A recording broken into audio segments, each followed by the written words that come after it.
I'm going to call the meeting to order here. It's 9 o'clock.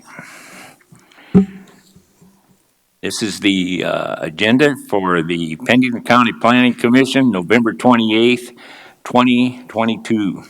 And recommendations of the Planning Commission on certain items from the agenda will be considered by the Board of Commissioners at their regular meeting on December 6th at 10:30 a.m. The Planning Commission utilizes speaker request forms, which are available in the commission chambers in the back. And then if there isn't any there, just let us know and we'll get you one. We're not going to miss you either way. We do ask. There's also last meeting's agenda is going to be reviewed on that same December 6th meeting, I believe. So you may have an item that has gone through before that also is going to come up for review on December 16th. And our previous meeting was what, the 14th? So both meetings will be reviewed at that time. Roll call. I'll help out here a little bit. Kevin is gone today on an absence. Karen was here and had to go move her husband from one place to another to have a medical test done, so she'll be back. But we do have a quorum for the meeting, and let the record show that the other five are here. Then, Jerry. Okay, thank you. Have you had a chance to read the minutes from the November 14th meeting? Move their approval. Second. Moved and seconded to approve. Just right today. The minutes from the November 14th, 2022 meeting of the Pennington County Planning Commission. Discussion. Hearing none, all in favor of the motion signify by saying aye. Aye. Those opposed, motion carried. Approval of the agenda. Who's going to do the agenda today? Jason? I got the consent agenda. Yeah. Ready? Then we'll get to you in just a second. Have you had a chance to go through your agendas because of the Friday closing? You've had a chance to review it. The chair would address a motion. I so move. Second. Moved and seconded to approve the agenda of the Pennington County Planning Commission, November 28th, 2022 meeting. Discussion. Hearing none, all in favor of the motion signify by saying aye. Aye. Motion carried. Jason? Morning, Commissioners. Jason Thennison, Assistant Planning Director. The following items have been placed on the consent agenda for action to be taken on all items in accordance with staff's recommendation by a single vote. Any item may be removed from the consent agenda by any planning commissioner, staff member, or audience member for separate consideration.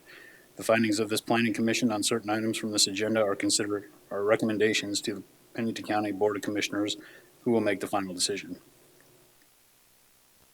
Agenda item number 3 is conditional use permit review 11-16 for Randy and Viola Scott to review a single-wide mobile home as a permanent single-family residence.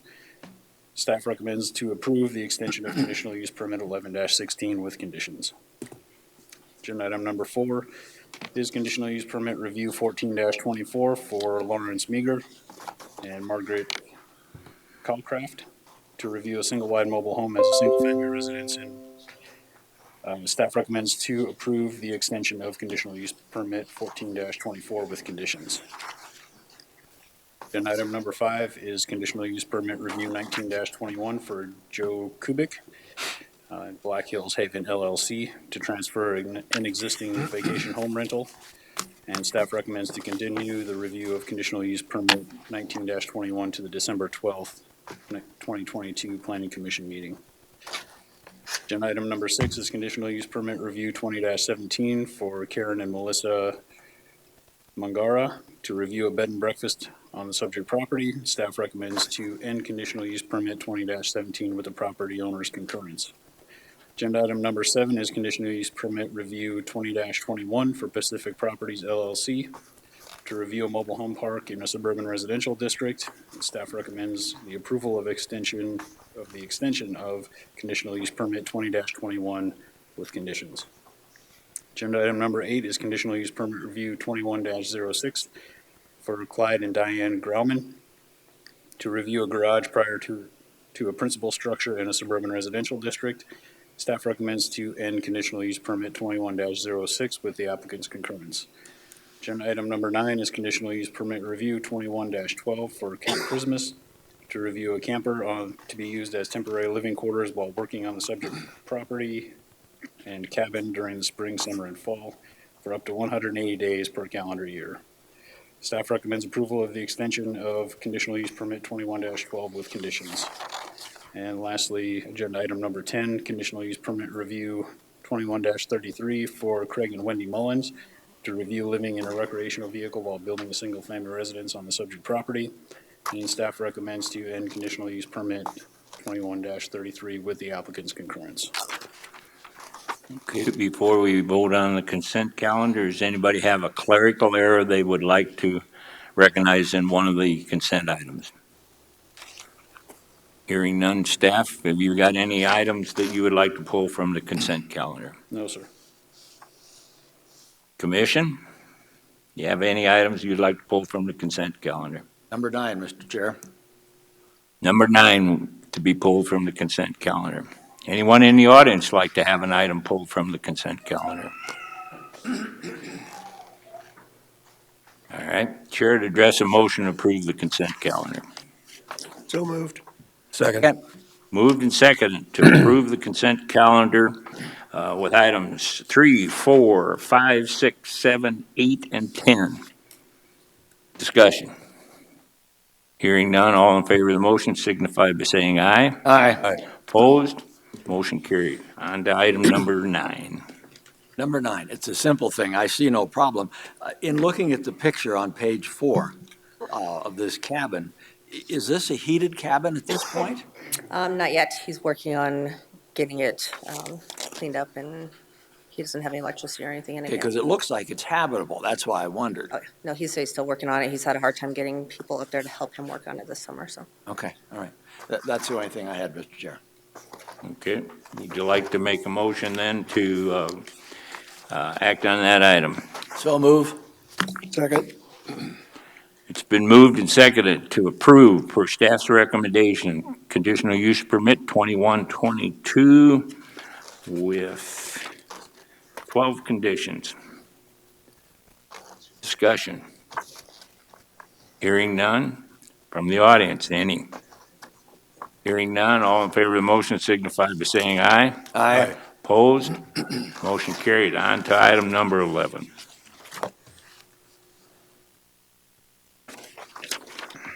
Megan Talmadge, planner. Item number 11 is minor planned unit development amendment, PU 21-15, and is to allow an accessory structure as a primary structure on the subject property. The applicant is Daryl Bren. The lot size is 18.43 acres. The zoning is planned unit development. The existing land use is vacant. The access is off of Rushmore Ranch Road, and there is no flood hazard on the property.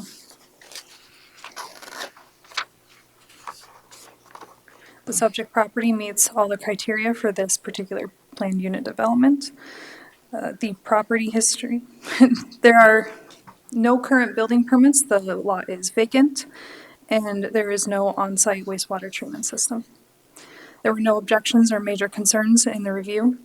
On October 24th, the applicant applied to allow a shop building prior to a primary structure on the property. The structure will not contain living quarters. The staff performed a site visit to find that the subject property is vacant, and the staff finds no significant issues with the applicant's request, as it appears to be in harmony with existing lots and current land use in the area, and staff would recommend approval of PU 21-15. Questions for Megan? So the only thing we're voting on is the accessory structure. Everything else stays the same in the PUD. Okay. Yes. There were no significant issues, but there's an addition to the packet that says, concerning the minor plat unit development, we understand the said property is a no-build zone according to the rules of the development. Yes, the applicant actually is aware of that, and he did bring that up with me when he applied, and he showed me the outline of the area, and his proposed building is outside of that area. So the no-build zone is not part of a covenant or an agreement with this planned development, but it was just due to topographical concerns of the property? I'm actually not sure. So that area is platted.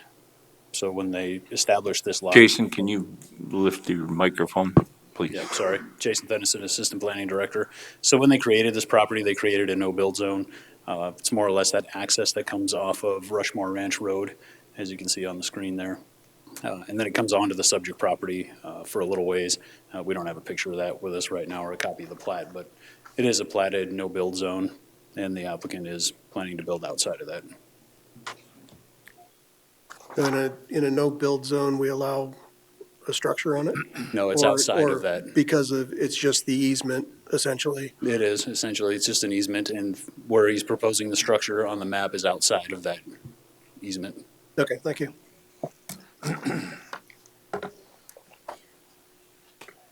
Jason, can I have you up for one?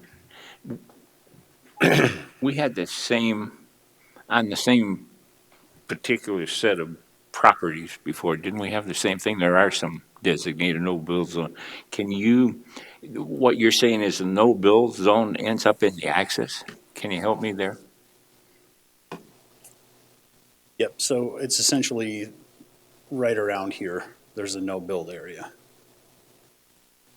Was it due to the original filing of the PUD? No, Okay. it had to do with the lot creation. So Okay. when we platted this lot off, they established that no-build zone. Okay. It was something that was designated on the plat or something? Correct. Okay. Thank you. Yep. Any other questions for Megan? Okay. Thank you, Megan. Just stay available. We do have is it Joy or Jay? Jay. Jay? Yeah. Jay Waldner. Please come up and introduce yourself just for the record, and then go ahead and Yeah, Take my off. name's Jay Waldner. I live at 24350 Abe Place. I'm just to the right of that 24344 plat there. I'm that kind of that diamond shaped one there that abuts it at the very top corner there.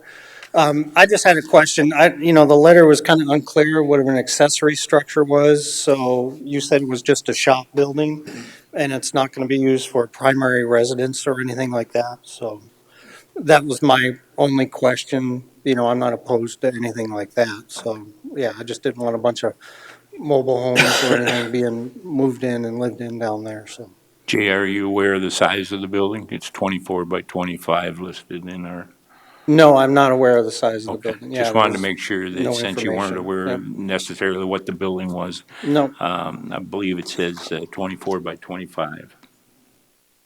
okay, that's all I had though. So thank you very much. Appreciate it. Thank you, Jim.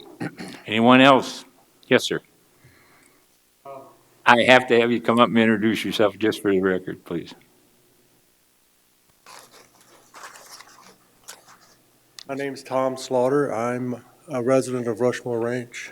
I live at 24236 Rushmore Ranch Road at the top of the drive. And I'm concerned what the use is for this facility.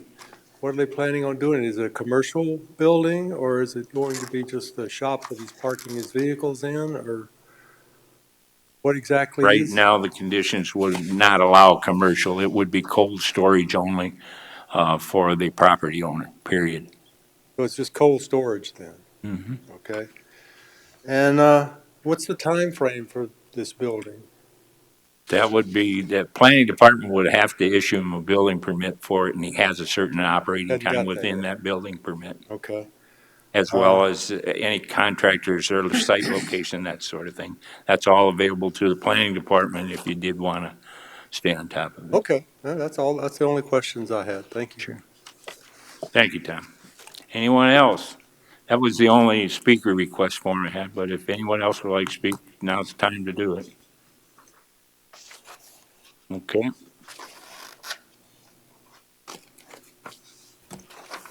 Is the commission ready to do an action on this one?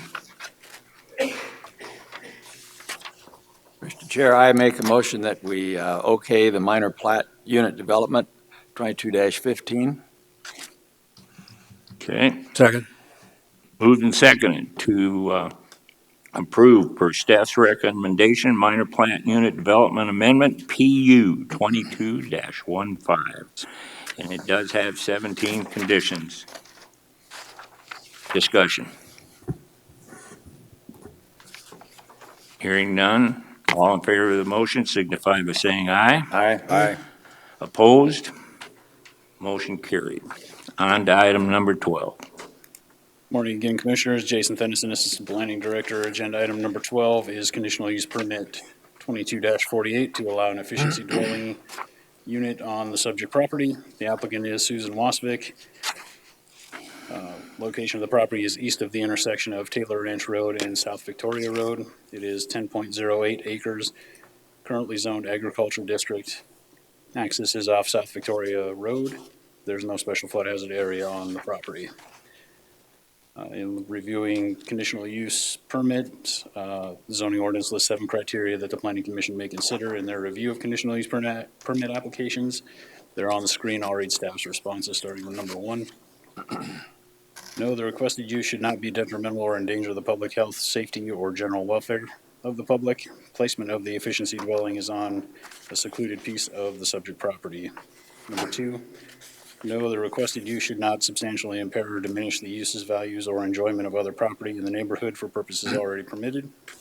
Number 3, no, the requested use should not impede the normal and orderly development and improvement of the surrounding property for uses permitted in the district. Number 4, an address will be assigned to the efficiency dwelling and posted in accordance with Pennington County Ordinance Number 20. Access is via roads open to highway legal vehicles only per U.S. Forest Service comments. An existing and permitted on-site wastewater treatment system will provide the means of on-site wastewater disposal. Number 5, yes, the existing ingress and egress are via Forest Service road access roads and will minimize traffic congestion on Sheridan Lake Road or South Victoria Road.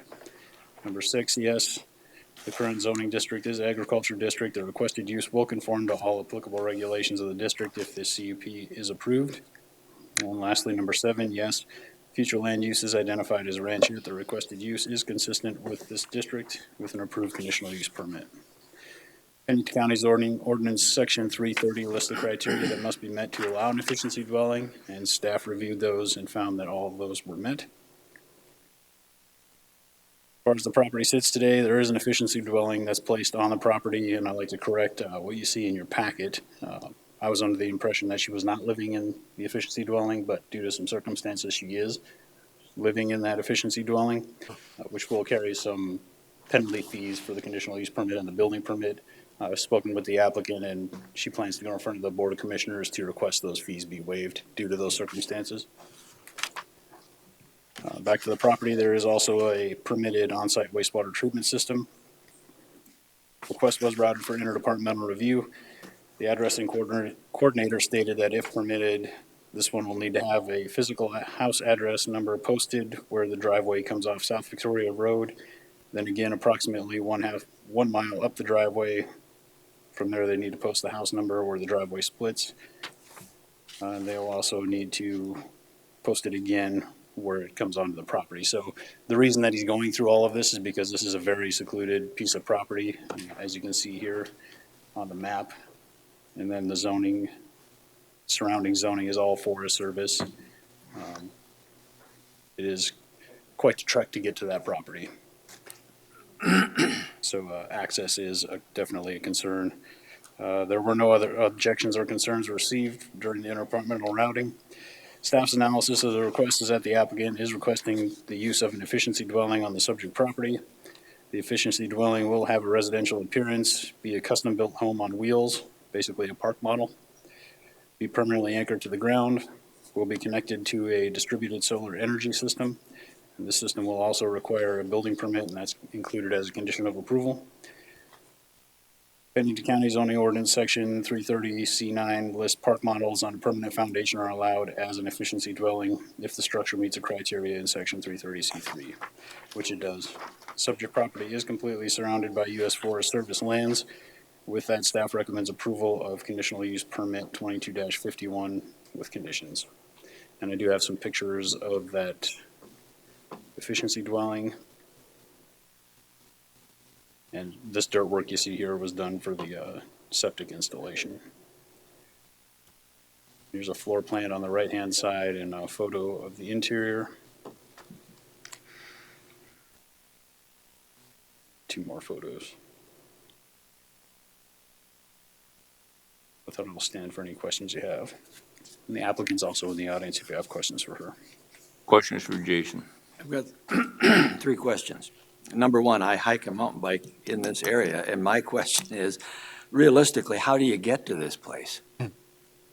The Victoria Road itself? I'd ask the applicant to come up and speak to that. There are a couple different access I was routes gonna that you can say, take. man, this is really in the middle of no place. Right. Okay. Hi, I'm Suzette Waswick, and I don't have an address yet, so. Okay, that's fine. How you access it is, how I access it is, just take Taylor Ranch Road off of Sheridan Lake Road, and then come up to a trail called 162.1A, That's the one that goes up that hill? and that's the one that goes up. Yep, so it's about 4.5 miles from the highway, but on that trail, it's about 2 miles Okay. up that road, and I've done a considerable amount of work on the road. It's still really rough, but you know, I don't have hundreds of thousands of dollars to put into it, but yeah, so it is, it's a 4-wheel trail, basically, and it's the Forest Service's least maintained road. So. Oh, yeah, that's it fine. is- I was just curious how, you know, like I say, I'm familiar with the area and I'm thinking, wow, this is really a deal. So, okay. And I have another question, Jason. This distributed solar energy, that's that little panel on the top and we have to get a building permit for that? Correct.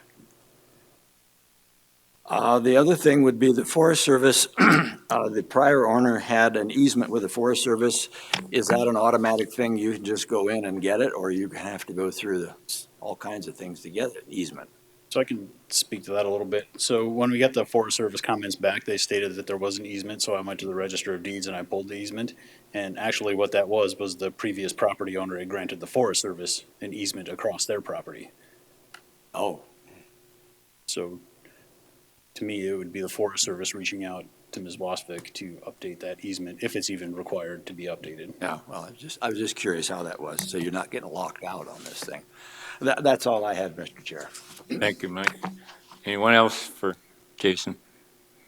Jason, I've got a couple here. Permanently attached to the ground, in quotes.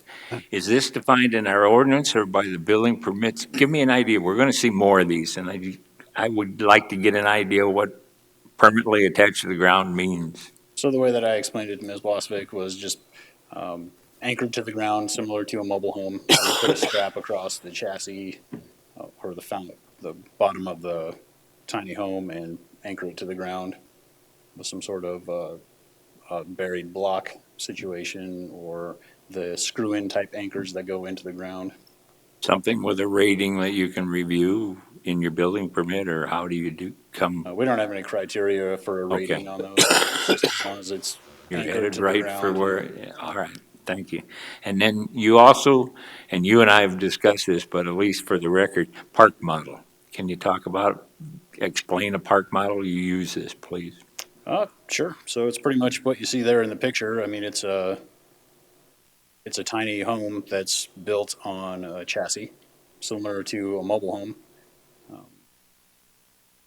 It doesn't have, park model doesn't have some, what do I say, definitive type specifications that go along with the title, or, Yeah, so they are registered as vehicles, okay, which is different than what I guess, traditional tiny home or efficiency dwelling would be.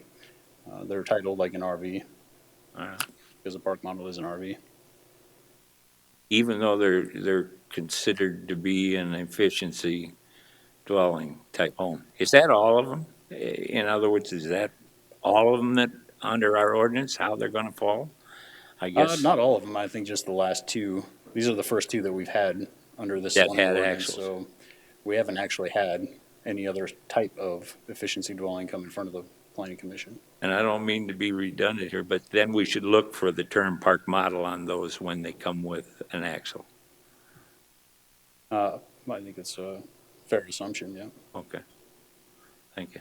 But by the same token, if you put this tiny home on a concrete foundation, bolt it down like it's supposed to be, then is it a tiny home at that point?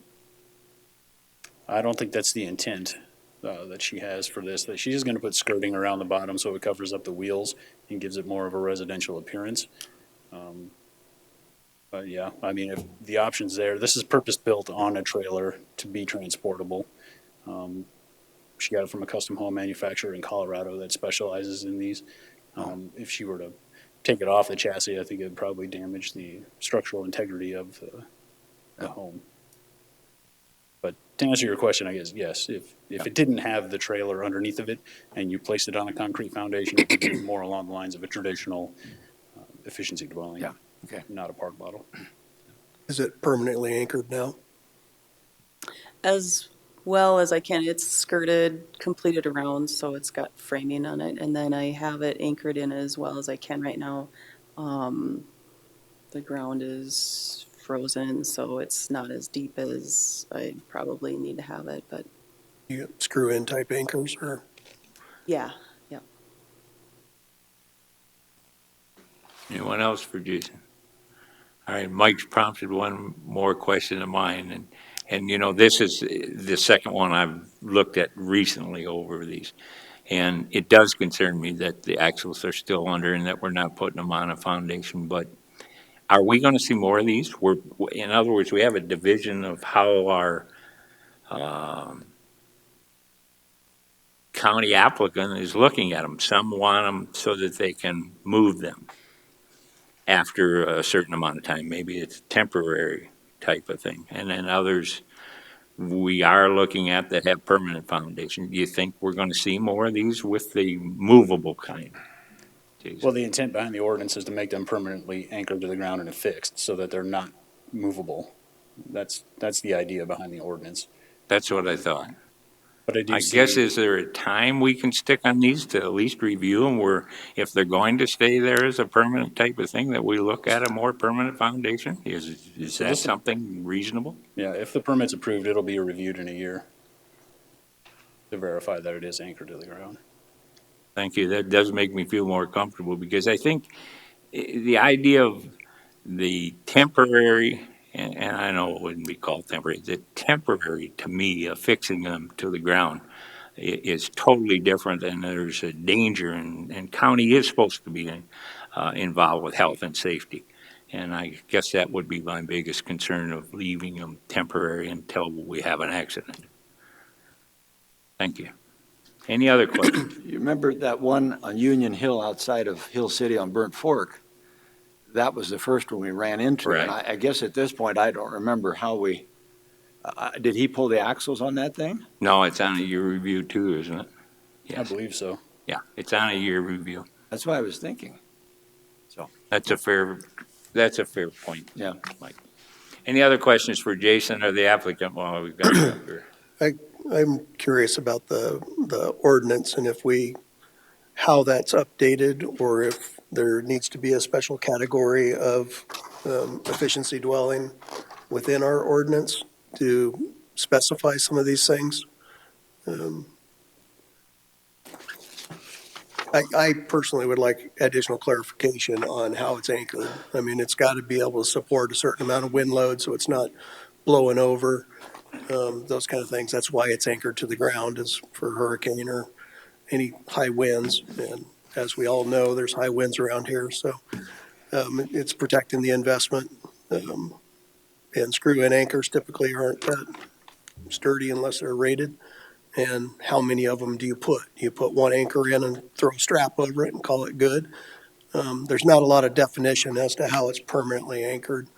So to me, there should be some more clarification within the ordinance on what we're looking at, so we can make better decisions on how to approve these. I'm not fundamentally opposed to this now. It's just a suggestion that I think we need to really look at that ordinance, and I see a lot more of these coming as well. My son's actually looking at one to purchase and put on property. So it's an upcoming thing, especially with housing prices escalating and that kind of stuff. It becomes very efficient, right? But I think the ordinance really needs to have some clarification on how we're dealing with these versus a mobile home versus a house. Kevin, I think you have a point. We'll put that into the items from the membership. I too am concerned about leaving the axles underneath. But I do believe at this point in time, with them using building permits and the review of the staff in regards to these under conditional use permit, as long as the review is on a regular basis, I think that's the way to approach it and stay within the ordinance we have without any changes. So I guess I'm not going to question their application. But this is the second one we've seen in a short time, and yeah, we're going to see more of them. Any other questions for the applicant or Jason? Chair will address a motion. Chair, I'll move to approve CA 22-20, or, excuse me, Was that moved to approve per staff's recommendation? staff's recommendation, yes, sir. Okay. Second? Moved and seconded to approve per staff's recommendation, approval of conditional use permit 22-51 with, and that hasn't changed, 15 conditions. Correct. Discussion from the audience. Hearing none, all in favor of the motion signify by saying aye. Aye. Aye. Those opposed, motion carried. On to item number 13. Mr. Chair, I make a motion that we discuss item 13 and 14 together, but vote on them separately. Is there a second to that motion? Second. Been moved and seconded to discuss for purposes of discussion of CA 22-22 and number 14, which is RZ 22-29 together. That will still constitute a separate vote on it per agenda item, and this motion does require a 2/3 vote of those present. Any discussion from the audience? Hearing none, all in favor of the motion signify by saying aye. Aye. Opposed? Motion carried. The record should indicate that it was unanimous. The 2/3 is met. Go ahead, Cody. Cody Stack, environmental planner. Item 13 is comprehensive plan amendment CA 22-22. It's to amend the comprehensive plan and change the future land use from agriculture district to ranchette district. And item number 14 is rezone RG 22-29. It's to rezone 5 acres from agriculture district to ranchette district. The applicant and landowner is Leslie Rudder. She is in the audience if there are any questions. Location is 24038 Pine Valley Road. It involves 5 acres. Current zoning is agriculture district with an existing land use of residential. Access is off Pine Valley Road, and there is no special flood hazard area on the property. Current future land use is agriculture, which requires a 10-acre lot size. The proposed rezone and comp plan is for ranchette, which requires 5 acres. Maximum single-family resident density is for agriculture is 0.1, or it's 0.2 for ranchette. Setbacks and land uses and utilities are all the same, 25 feet for setbacks from all property lines. Land uses are residential and agriculture, and utilities are private. When reviewing comprehensive plan and rezones, we look at current zoning and future land use within a half mile of the subject property, as well as land uses. So on the screen on your left is the current zoning. To the north is agriculture, to the south is agriculture, to the east is agriculture, and to the west is agriculture and open space. For future land use, which is on the right, you have agriculture and rural residential. The rural residential is that yellow color. South is agriculture, east is agriculture, and west is agriculture and open space. Land uses for north, south, east, and west are agriculture and residential. So for roads and streets, Pine Grove Road is a 24-foot wide gravel road, which is a collector, and a 66-foot wide public right-of-way. Pine Valley Road is a 14-foot wide gravel road on a 40-foot wide private access easement. Infrastructure would be private, water and sewer. This was brought around for interdepartmental review. There were no major objections or concerns that were received. The applicant is proposing to subdivide the property into a 10-acre parcel and a 5-acre parcel. So the 5-acre parcel is this southern portion right here on the property. Pine Grove Road is a single ingress and egress off of Neck Yoke Road that does have more than 40 lots on it. The applicant stated the subject property was historically 2 parcels, but was forced by the bank to combine them. The applicant has also applied for the rezone.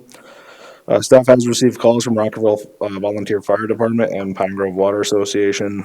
The Rockerville Fire Department does not have any concerns in regards to this specific request. And the applicant has stated that Pine Grove Water Association has approved the additional tap for the property. Still, staff does have safety concerns about rezoning a property that allows increased density on a dead-end road with only one means of ingress and egress that exceeds more than 40 lots.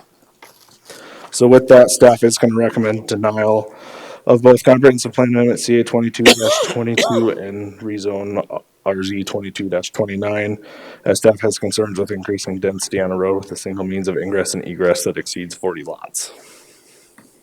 Questions for Cody? Cody, Mr. Chair. Go ahead. Cody, you said there are more than 40 lots. How many structures are there now? There are 40, if I remember correctly, 43 or 44 structures. You'd either be the 44th or 45th for the house. Okay, thank you. Other questions for Cody? Guess nobody wants to talk about the elephant in the room. We know we have another one coming up in regards to this same general area. Help me out why the staff would look at denial on this. So infrastructure wise, the rezone makes sense. It's just specifically the density and adding if you approve this rezone, you'd be allowing another lot to move forward through eloquent description on a road as a single means of ingress and egress back to Neck Yoke Road that already has more than 40 lots on it. So staff's denial is based off of the 40 lots on a dead end road. Dead end road. Okay, then Cody, we have a number of ordinances that dovetail into that 40 requirement. Is that true? Correct. There's in our subregs, if she was subdividing through our subdivision regulations, if you're over 40 lots, you have to get a subdivision regulations for a dead end road system. She's not subdividing. And then there's section 204F, which the applicant did apply for a variance for. That'll actually be heard on December 6th. That allows a structure on a lot that has on a dead end road system that's more than 40 lots. However, if you read the definition of 204F, it specifically states that it's a single means of ingress and egress back to an arterial street or an arterial road, and Neck Yoke Road is not an arterial. The arterial is Highway 16, and Neck Yoke connects 2 different spots to that. It connects out 216 specifically, but then it connects over to South Rockerville Road, which connects to 16. So her variance is actually going to be, we're withdrawing that variance and we'll refund her money for it because that variance isn't required. So she's not really technically on the definition of dead end road system, which is why staff didn't put dead end road system in here. It's just more than 40 lots. Okay, and correct me if I'm wrong. We have a number of these in the county right now. Several that are, you could call nefarious. I'm thinking the one in the valley. It's been very, very difficult in regards to Bradsky Road. It's been difficult for the people who live there. It's been difficult for the county to review it. And correct me if I'm wrong, we've continued to abide by that and stay very rigid. We just had one gentleman that owned his lot out there, I believe in the valley, for 20 years or 15 years, and we actually denied him as well. He hadn't built on it all that time, paid it, because it was going to increase it. And of course, that did get handled later by, I believe, the commissioners. But was that on Bradsky? Yeah, I think it was just off. He was very near the entrance. And he was a young man when he bought the property, and he was looking at finally building a house on it, but seemed like it was 15 or 20 years from the time he had purchased it. He was really caught up in the 40 problem. But the planning commission has a record, and you tell me, historically, because we're not all forever on the planning commission, historically, they've followed the 40. Is that not correct? I believe so, yes. I wouldn't have that specific answer off the top of my head Okay. without looking into it either. I do know that some of the situation on Bradsky, if the one that you're referring to is the one that I'm thinking of, he actually subdivided through the city of Rapid City and created that lot, and the city of Rapid City allowed him to create that lot, even though Okay. staff told him that he would be more than 40 lots and he wouldn't be able to build on it. So he went through with it anyways, and I think that's what the planning commission saw and what the board of commissioners saw when he went for the variance as well. I guess all I'm trying to get at is that at some point in time, if we vary from that, we're reinventing the wheel. Right now, these have been going on to the Board of Commissioners, who have and I think rightfully so, a broader overview of these than we do. You can certainly disagree with me if you want. Any member of the commission can. Charlie? Yeah. I would say, looking at future land use, it stays agriculture, not ranchette.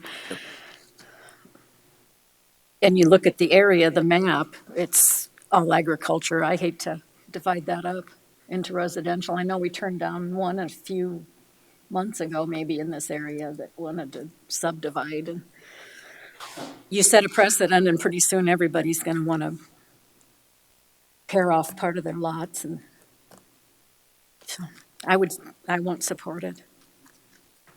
Anyone else like comment? I thought Cody was pulling our leg a little. He always sends these up here with all these little divisions hidden in the agriculture, and he says it looks like the rest of the stuff outside on the comprehensive. And I go, what color is it?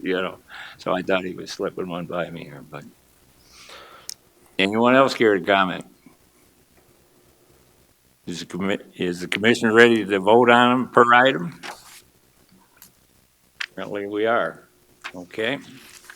Thank you for the discussion together. We'll now proceed. All right, we have to do an enactment. And we're talking about agenda item 13 only is what we're proposing an action motion on. Chair will address. Go ahead, Cody. I believe the applicant would like to state something. Sure. Yeah. Sure. I didn't have a speaker request. I'm sorry. I was going to ask before we did a vote. Go ahead. My name is Leslie Rudder. I'm the owner of the property. And I just want to ask for your support, tell you a little bit about the property. It's 15 acres now, but the way that I got the property was my parents bought a ranch in 1968. It was 400 acres. And I've lived there since I was 8 years old. And they've sold off bits and pieces of it. My mom passed away a couple of years ago, and my dad's not living on the property anymore. But they bought it in 1968. In 1991, my husband and I wanted to move out onto the ranch, and so my parents made a deal with me and my 3 brothers that if we bought 5 acres, they would give us 10 acres as a gift. And so that's what happened. We bought 5 acres on a contract for deed, and it was a separate parcel. And then the 10 acres was gifted to me as a separate parcel. And then in 2021, no, I'm sorry, in 2001, we put out there, we didn't do a stick-built home. We put a manufactured home on the property. And in 2001, when we did a major renovation, we went for financing, and the bank said that the value of our home wasn't in the home, it was in the land, and they required us at that time to combine the two. So all I'm asking is just to, break it back out into the 2 parcels. Although the 5 acres that I'm wanting to split off of that is not the 5 acres that I originally bought on the contract because of where we placed our house. The house is right in the middle of the upper 10 acres, and so it doesn't make any sense to do it the way it was before. And, as far as ingress and egress goes, Pine Grove Road, we're a mile and a half down, and it's a 20-foot, 24-foot, it's a nice Highway County road, and we actually own, if you look right down below the square where my parcel is, there's a little dotted road, and we built that road. My family built that road for some people that my dad sold the land to, and we recently, this last year, extended that road to 20 feet wide and put a cul-de-sac at the top of the hill to make sure there was turnaround and everything. So I don't think that the ingress and egress is really an issue for this piece of property. So I would just ask your support. Thank you. Leslie, just a minute. Sorry. Any questions for Leslie while we've got her up here? Is that the other road that was developed, could that be brought to your property? It kind of does, but I don't, but that's how this 5 acres would be accessed, is through that lower, it's a private road. There's an easement. My dad's trust owns the land, and my brother actually owns the other small piece right below it. We have the easements all set up so The that, little square just below it? yeah, it's the small square right below my property. And it touches that dotted road right there, yeah. So that's how that Cody, don't lower, go away, because my next question would be for you then. okay. Do we know whether there's an approved approach for that road that's developed that we're talking about? The Pine Grove Road. No, the one that's below it. Right there. I mean, there's an easement in place. It's been there for But we don't know whether there's 30 an years. approved approach off the road, right? Cody Stack, planner. I guess I'm not sure. I didn't research that. I'd have to research that. That'd be a question for County Highway. I don't know how they handle, approaches that have been there for 30 years. If it's just something they go out and inspect. Oh, and on the sign off on, grandfather, yeah, you're right. They do have a long review on that. That's yeah. correct. So if there's not, I don't think it'd be a problem for them to get one for that. So. Okay. Yeah, if they were doing any changes to the road, they'd have to get a proper approach now. Yeah, Whatever the approach well, is. if they were to, so say someone was going to apply for a building permit on one of those lots, we would make them show that they have an approved approach from County Highway. So they would just have to talk to County Highway and go through that process. And there was just a home built there was a home built just last year, actually earlier this year on this 10 acres right here. So there was a building permit pulled for that. Yeah, that easement wasn't part of this property, so No. staff didn't research it, so I'd have to Okay, research it to understood. know. Plus, that property, Leslie, just to help you, does abut the road, so they probably were allowed an access on that when they got the And permit. the only properties that road will access, or will serve are, I'll get on. So this neighbor here, her name, she uses this road right here, and then the 5 acres that I would like to replat would, and then my brother Russell has this property here, and then it serves the people right there. So it's not, I mean, there's not a lot of people on that road. And the only reason I'm doing that is because I don't want them to come through here because the way my house sits, they would drive right through my driveway. Okay. Right through my yard. So You understand the 40 I do. rule? Okay. Yeah, I do. Then I have to I ask guess you, I'm in would the you same rather- situation as the young man that bought land 20 years ago and didn't do anything with it, and now he can't because of things that have happened in the past. I've lived out there since I was 8 years old, It was a shock to Didn't me. mean to hit your deal in asking that, but we have reviewed that. How do you set with the denial recommendation then? I would be very disappointed, Okay. very disappointed. Is it something, but Cody's hands are somewhat tied. You can't just throw a road in there. What if they were to look at improving that road to, let's call the math north and south? Is that something you would consider to go forward? Show me exactly what you're talking The- about. And the road that you my said- brothers are here in the room with me too, so they. Okay, well, let them come up one at a time. We got you Okay, right now. okay. Thanks, Leslie. Which road are you referring The to? one to the south. That's This one? Going north, you mean? down here, Like down to- in the bottom. Below it. Yeah, below it, right there. Your dotted one. What if they brought that through access properly to the property? Cody Sack, environmental planner. So it's not necessarily Pine Valley Road. Mm-hmm. So if I were to go zoom out, and I can if the planning commission wants, it's the entire from Pine Grove Road all the way down is where you get that density. So just an access off of her property isn't going to negate the 40? No, it'd have to connect over to, so for instance, like taking the section line, but I know part of this section line's been vacated, so I don't know if that's actually a possibility or not. Understand. But for example, it'd be like taking Pine Valley right here over to Rodeo, which would take access off of Heart Ranch Road West. That would be two means of ingress and egress for that road. Again, this doesn't meet the definition of a dead end road system. It's just the density that staff had an issue with. Infrastructure wise and use wise out there, Ranchette is not something that would be astronomically different than what's already being done out there. It's just specifically the density. Okay, the only reason I was bringing it up was because we certainly do not have an option in regards to conditions on it. That's what I was getting at, was we have to look at what's put before us here.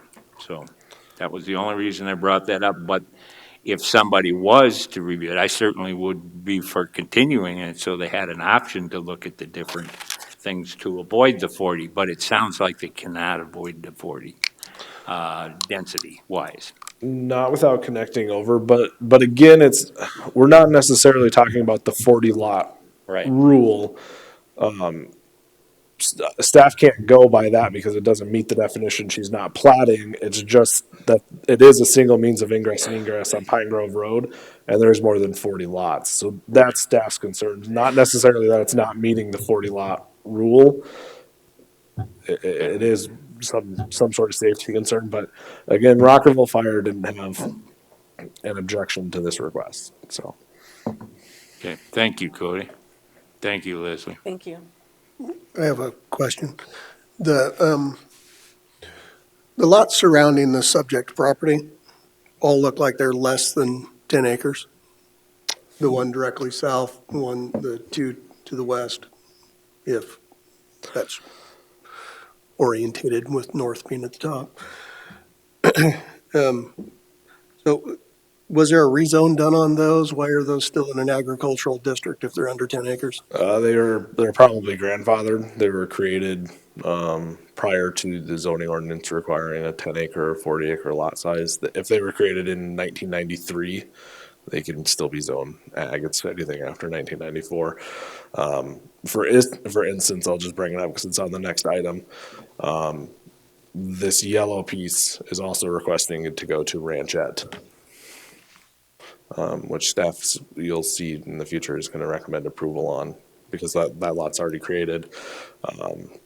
So to answer your question, there are lots out there that are under 10 acres and don't meet the 10 acre lot size for ag.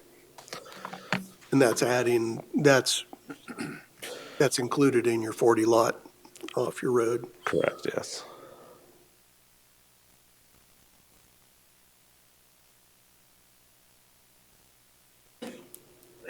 Chair would address the motion, and then we're going to follow it with a little discussion.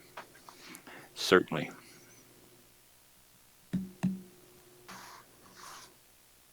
I move we deny comprehensive plan amendment CA 22-22. Is there a second? Second. Moved and seconded to Deny per staff's recommendation, comprehensive plan, CA 22-22, discussion. I'm going to wait out here. It's been a tough one for the planning department to look at, and stay within a consistent application. I'm sure it was very difficult for Cody because, and we end up with both of them on the same particular thing. I picked that up just from looking at the agenda. In this case, this property, in my mind, was, per the applicant, the 5 and 10 before. And we're talking about going back that way. Also, we're not talking about a true dead-end road situation, which has been reviewed in Cody's mind. I'm sure you beat it to death of which side of the fence to fall on this one. And have a tendency to take that into my consideration very strongly, that it's not a true dead end. And the other thing is I think there's capability from the number of, what would I say, in lack of a better term, grandfathered plats out there and locations, that there's going to have to be some road development. And I would hope that the fire department takes that into consideration too. And we're going to see more things in that particular area when they're finally built on. So that's my comments. Anybody else like to weigh in?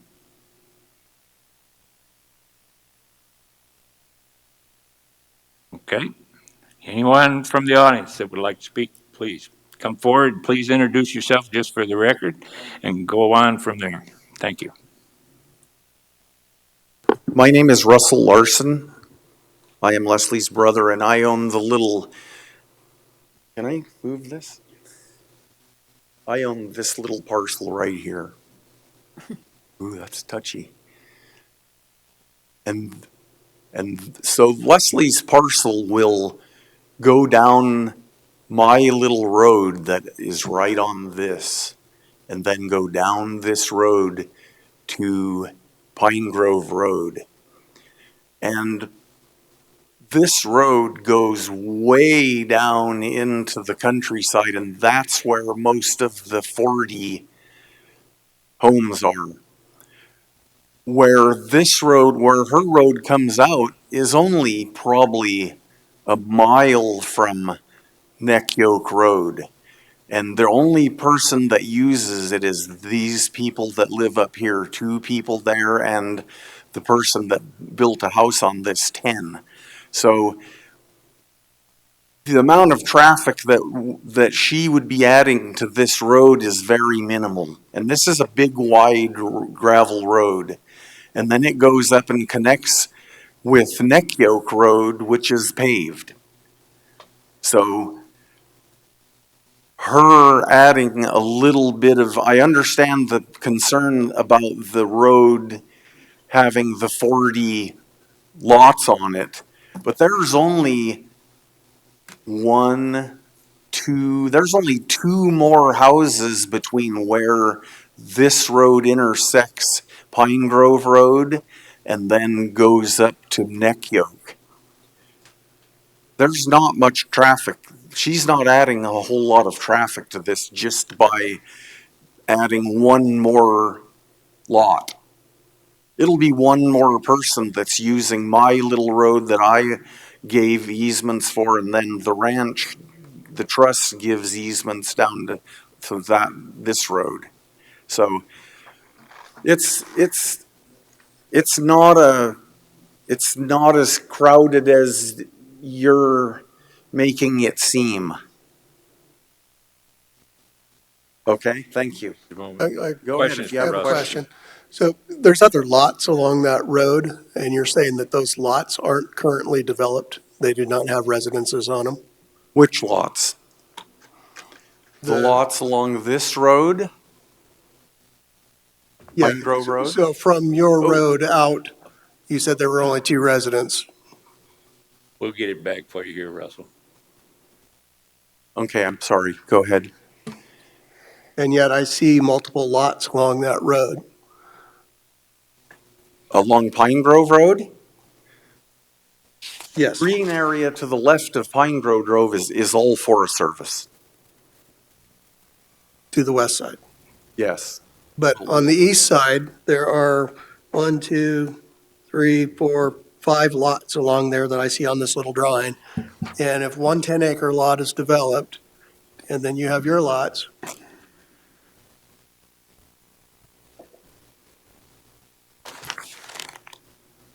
Okay, under Ruthie's Trail, that's my brother Rob's land, so that will not be ever subdivided. I'll show you when we get back to our map.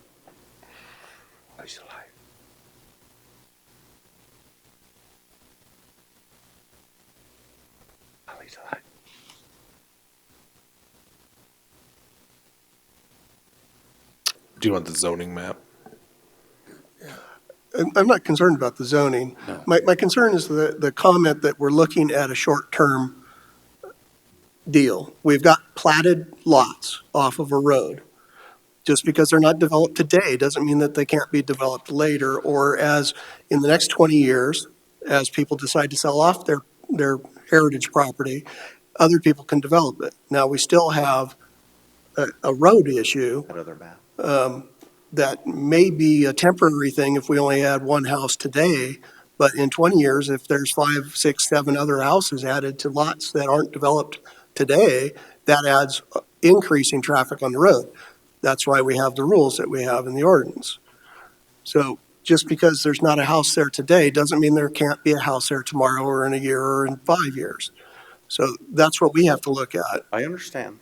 And so I'm just making the comment so that when you say we're only adding one person by dividing off a lot, that may not be accurate long-term.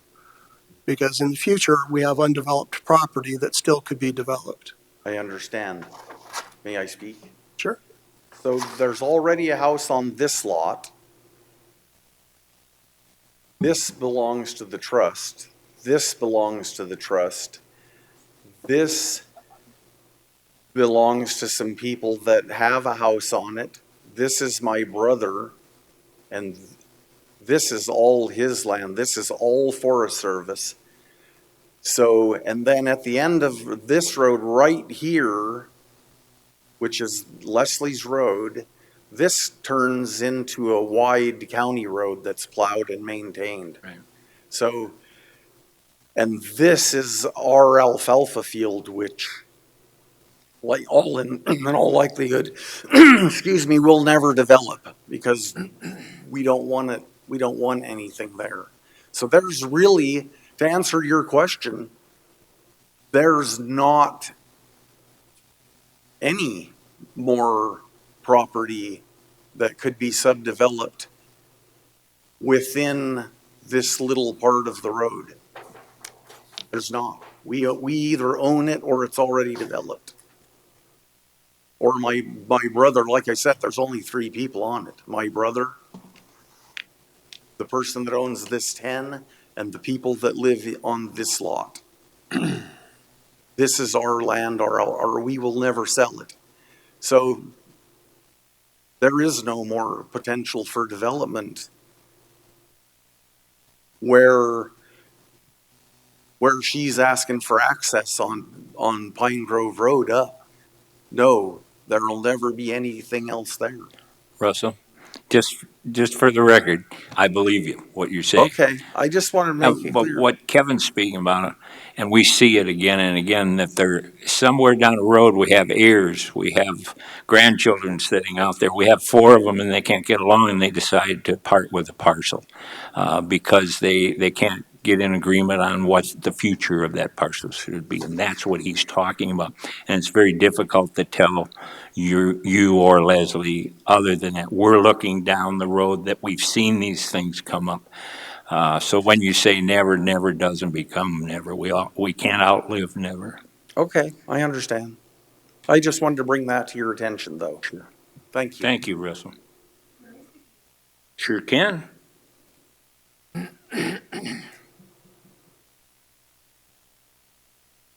So my brother, Cody, my brother Quentin is here also, and he's the one that's asking for the replat on the little 5 acres above there, because when he got his deal for my parents. He never combined his. It's always been historically the way it is.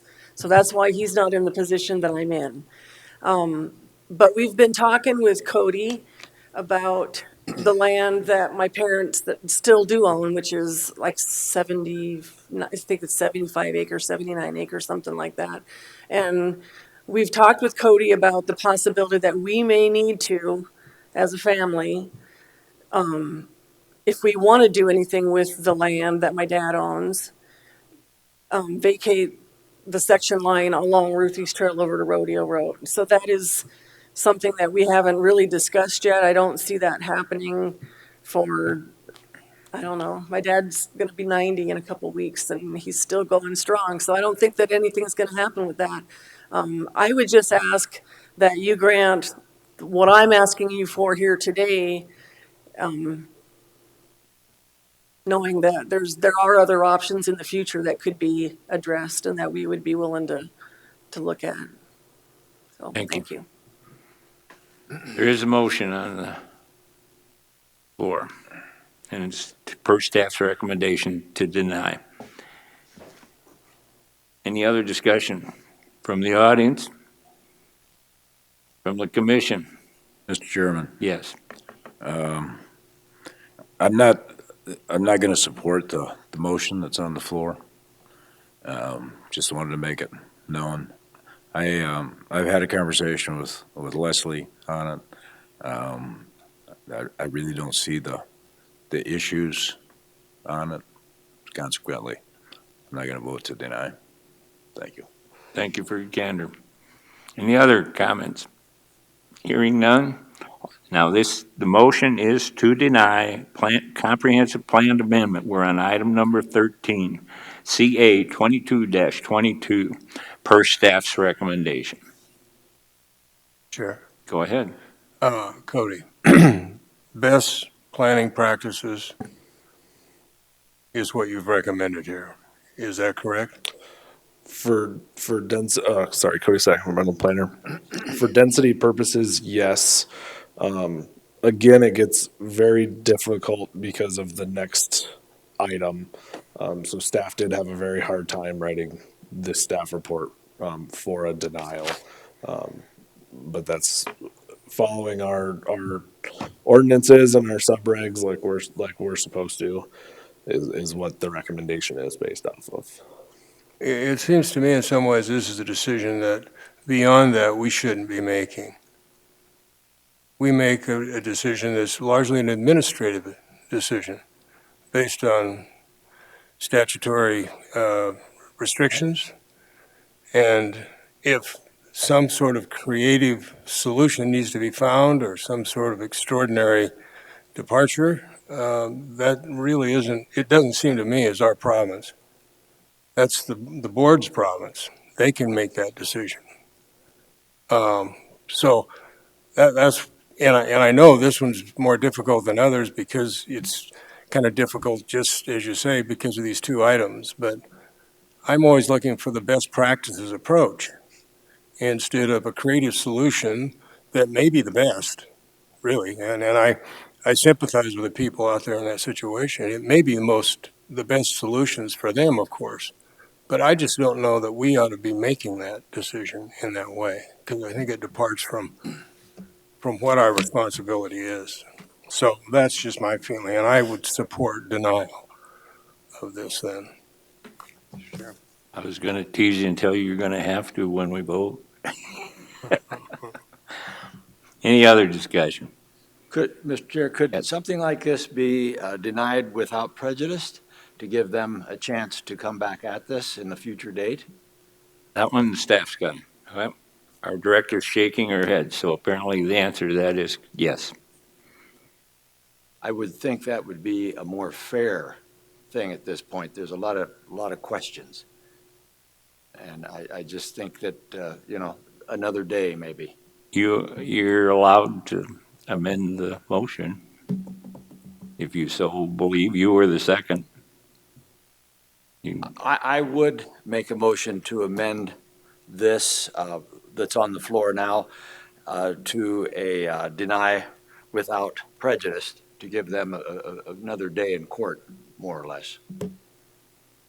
Is the motion maker? I mean, you don't have to, but are you Fine with that. comfortable with that? Okay, I'll second that. all right. It's been moved and seconded to amend the original motion to include without prejudice. Mr. Chair. I have to clarify, because Kevin seconded that, but Karen. Oh, I thought it the- was Mike that had second. I apologize. He can still amend the motion. Right, but Karen, I just said it was okay with me. oh, okay, got you. Go ahead, Jim. I still may vote against this eventually, but this is I think, an approach that we've used frequently. And it does work sometimes, because sometimes these things are sort of like, there needs to be a process of germination, so to speak. And so maybe we can come up with, and in all fairness to them, instead of drawing a line in the sand, we can, start sifting here and see if we can come up with a better solution. And so I would be in favor of that motion. But we are departing from best practices, but I would be willing to support that motion. I think the amendment's a good idea too, but I don't think we're going to overcome what Cody's research has been. This has been a difficult one for him, and it's going to, I believe at this point in time, you'll probably look at it again, but it shakes out what it shakes out, so. Any other discussion? Yeah, I would just like to say that I certainly understand heritage property.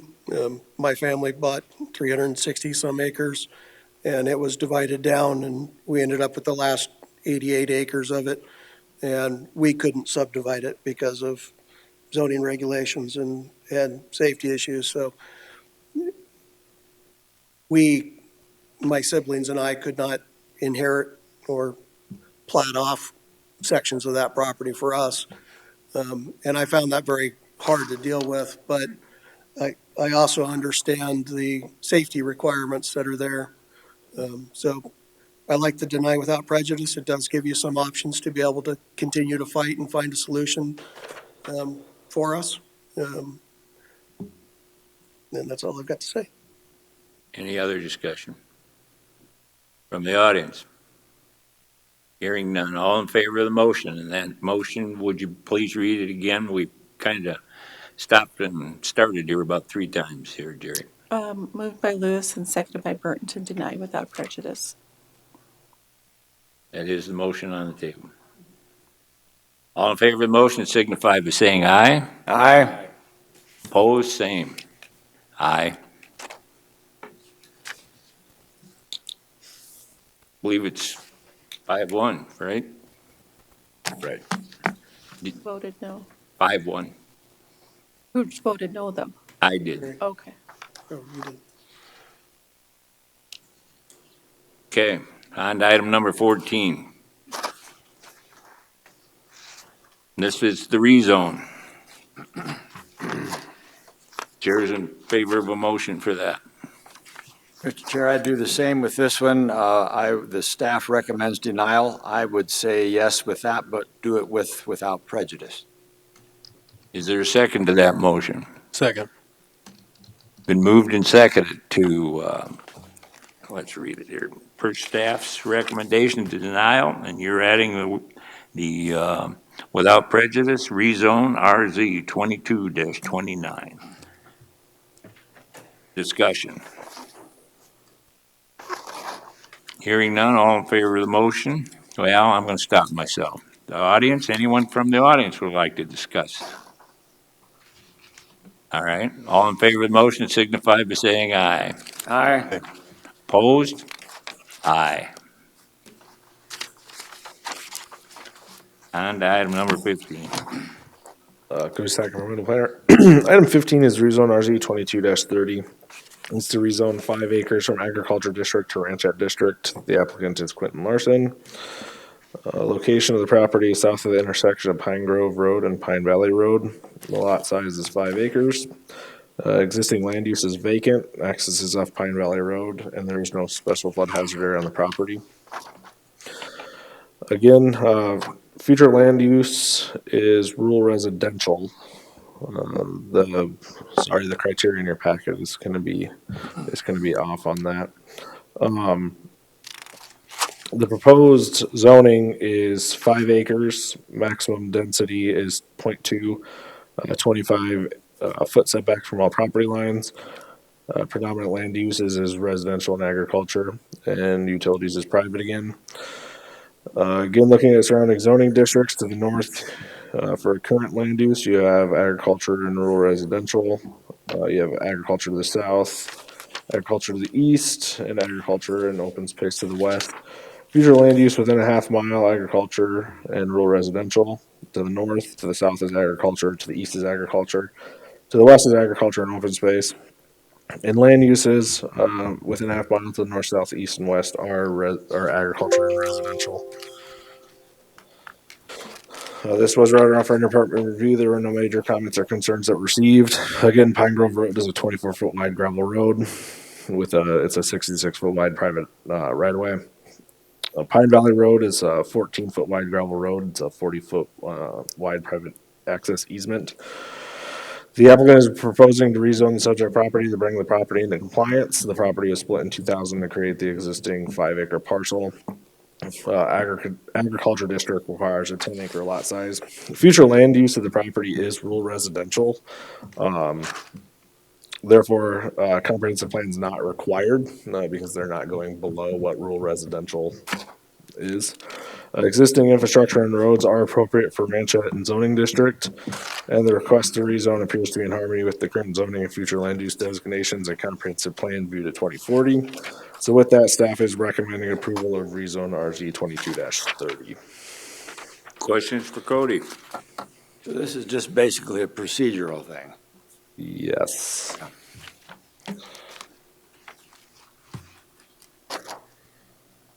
Other questions for Cody?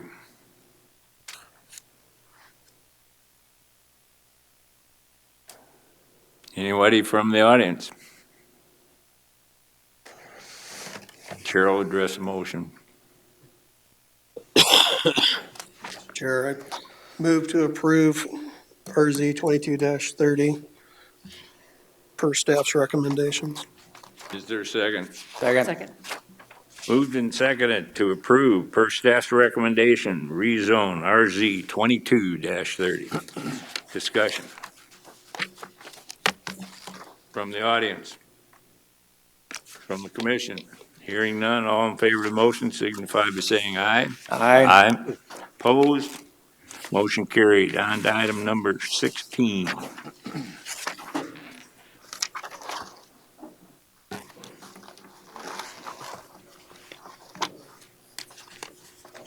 Item number 16, or Megan Talmadge, planner. Item number 16 is CU 22-48. It was continued from the November 14th meeting, and it was to allow a vacation home rental on the subject property. It was continued to discuss the home office on the property. There were changes made to the recommendations. 2 and 5 were added, and 4 and 6 were changed. The item was continued from the November 14th, 2022 Planning Commission hearing. The applicant also applied for a layout plan and rezone, or layout plan, rezone, and comprehensive plan amendment on November 14th. The Planning Commission recommended to deny the rezone and comprehensive plan amendment. The applicant has submitted a variance for the garage located within the section line right-of-way, and the variance will be heard on the December 6th, 2022 meeting. Argyle Properties is member managed by Manita Lee. There will be no home office established on this property. The applicant has stated there was a previous wildland fire permit for the fire pit, and the applicant has updated the permit to reflect the change of ownership. And the applicant will need to resize the on-site wastewater treatment system drain field to accommodate 4 bedrooms instead of the 3 previously recommended. All right. Questions for Megan? I do have one. One of the comments, I believe, from the road district talks about going on the neighbor's land around the garage. There will be no intrusion. So I'm looking at the satellite photo. There's two lines. You've got a lot line and then you have a dotted line, and I don't know if that's the section line. So on Rapid Map, the lines don't really align properly with where the line is geographically. Okay. So the lot line on Rapid Map is more of to give a suggestion of where it is, but it can be off by a lot on those maps. And from our records, the garage is 33 feet from the property line. Oh, it is. Yes. Oh, okay. Well, that was my biggest question at this point. Additional questions for Megan? We do have a number of speaker request forms on this, and we have one person on Zoom, Megan, so certainly we need you to stand by. Thank you. Just for purposes where I get concerned about that something could happen electronically, we're going to go to Michelle first, since she's on Zoom. Michelle, are you there? I am here. Good. Please introduce yourself for the record. I have noted that you're on Zoom, and you're going to be first out of the speaker request forms, just in case for some reason we lose you. Go ahead, Michelle. Thank you very much. Michelle Marwani. I live at 23921 Hidden Valley Trail. This is the property that adjoins to the, oh, I'm a geography teacher, to the north, or to the south of Miss Lee's property. I misspoke when we met last, and I said we've been here since 1998. We were talking about it, and best we can come up with, we've been here since 1991. And I think you heard extensively about our concerns, not only from my family, but also from every member of the road district. We've spent enormous amounts of time trying to educate ourselves on how complicated this really is. So we mentioned when we met last that we have concerns about snow removal. And we talked about the budget that we have, $3,000 to maintain this length of a road, maintain it, and provide for snow removal is something where we as neighborhood residents have to step up and occasionally do that pro bono, which is okay. We have kind of a tough time doing that, and we talked about this again last time, doing that for increased traffic. You know, when we were talking as a road district, we have concerns that are at every step being elevated. In fact, I know the road, one of the conditions is that the road has to be widened and brought up to county standards. We're very concerned. There's only so far you can push snow off. And so I believe when we met last, the Miss Lee and her representatives were talking about 150 to 160 days per year is what they plan on renting the home. And so we have grave concerns about the road maintenance. I've been listening in about some really emotional topics thus far, and we also have the one entry and one exit and that's, I mean, there's no way out for us. We do have documented concerns about emergency vehicles not being able to access the neighborhood in the past. We had that fire come through in the late 90s, I believe, and we lost everything except the house. We lost everything. And we didn't have, when we got back, we have our own firefighting unit, just a small one, and it had actually been taken and used for firefighting purposes. We have grave concerns that we've already addressed and we will continue to address about fire danger. I know that some of those are potentially addressed in what Miss Lee is proposing for house rules. I would kind of worry about sending an out-of-state renter to a website to assess fire danger and expect them to be able to understand that and weigh the risk to our small community. We cannot get out if they start a fire. So please take that into consideration. We have addressed the water and the water shortages. When we met last, we mentioned the two neighbors adjoining Miss Lee's property that are already hauling water, and one well that has been dug and come up dry, another well that has very recently been dug and has limited amounts of water.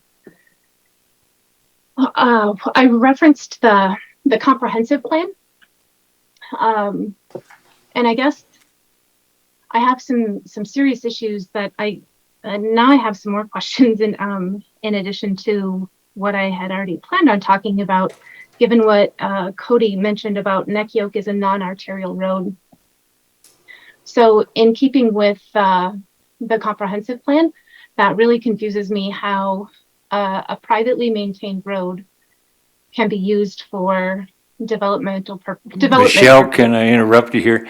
The comprehensive plan and the zonings going forward for the next meeting of the commissioners, it's really not, other than your concern about the original plan, it's really not of issue when we're talking about the conditional use permit. Okay, that helps me. Thank you. I will scroll down. Yeah, try to, I think we heard your comments on those and they were well taken, and we have some of those still in our records. We get these packets complete each time, so your previous comments are here too as well. Okay. Thank you. Thank you, and I think everybody in the audience thanks you for hurrying me up. I do have some questions about the actual plan. Number 6, it says, will the conditional use conform to all applicable regulations of the district in which it's located? And the planning department checked yes, and they said the property is zoned suburban residential district. Is that accurate? Aren't we all to the south? Agricultural? I know that there's a weird little spot across the road. Megan, But you'll have to tackle that one. I want to let you, so we don't get it goofed up on the record. I'm sorry, that was a typo. That is, they are currently zoned agriculture districts.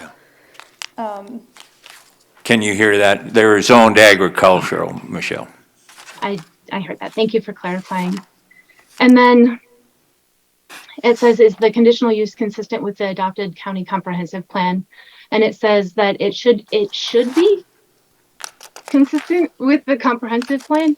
I guess this should be. I would like some more absolutes rather than a vague it should be. Additionally, moving on, I would say we worked on this as a road district. We met last week, all of us, to talk about our concerns and be on the same page and see if we have, if any of this would be able to work. And you'll see in the letter that we submitted, we have serious concerns about, it's actually 5 bedrooms that are on a 3-bedroom septic system. So I don't know. The shop has full living quarters, kitchen, bathroom in it, and it's tied into the same septic system. I don't know why this keeps coming up. That by my estimation, then this should be, if anything, a 2-bedroom rental with 4 people, 8 maximum during the day. Next. Let's go ahead and we'll address that one for you, Megan, since it is why, you did indicate why. Go ahead. I may address it. I'll start with the issue of the 5 bedrooms on a 3-bedroom septic system. The Morton building does not have living quarters in it. We did do a site visit. We did go inside, and we do have pictures showing that there is no living quarters in there. There's no bedroom. There's also no running water. And Did it have a toilet? Yes. Okay, thank you. The future land use for this property currently is ranchette and rural residential. And when I say that the conditional use permit should be consistent, it's that our vacation home rentals are a use by right in those, right? No. Thank you, Cody. Cody Sack, environmental planner. So for the number 7, under a conditional use permit, VHRs are allowed in a ranchette zoning district. The size of the property meets what the future land use is. I think it's 13 or 14 acres, and ranchette requires 5. So it does meet the comprehensive plan amendment. And the minimum is 1 acre. Is that not correct? For ranchette, it's 5 For any, to qualify for vacation home rental. For a vacation home rental is 1 acre, yes. And Michelle, just so you know, we're not bringing people out of the bullpen. We do have new people that are planners, and some of the older ones are more capable of quoting rhyme and verse of what you want to hear, and I'm sure that's why Cody stepped forward. Thank you. No, it's okay. I guess I have some serious questions about that, given the listing from 2 months ago that says the Morton building has living quarters and running water. So clearly, I'll answer that. They are allowed to have bathroom, if it's properly hooked up to a septic, and they are allowed to have water. They can still be a warehouse for personal use only and allowed, in other words, we don't restrict those things as long as they come forward on the building permit when it was done. So, I can't say that I know the building permit had it on it originally, but I'm just saying they are allowable now. yeah, no, I understand that part of it, but the fact that it's now being said that there's not living quarters and running water to the building, when 2 months ago, MLS, it's still, if you pull up Well, Zillow. our staff did go out and verify it, I guess. Is that good enough for you that the staff verified it with pictures? How does water get turned off when there was water? Excuse me? I didn't How- understand. How is there no longer water? And living quarters?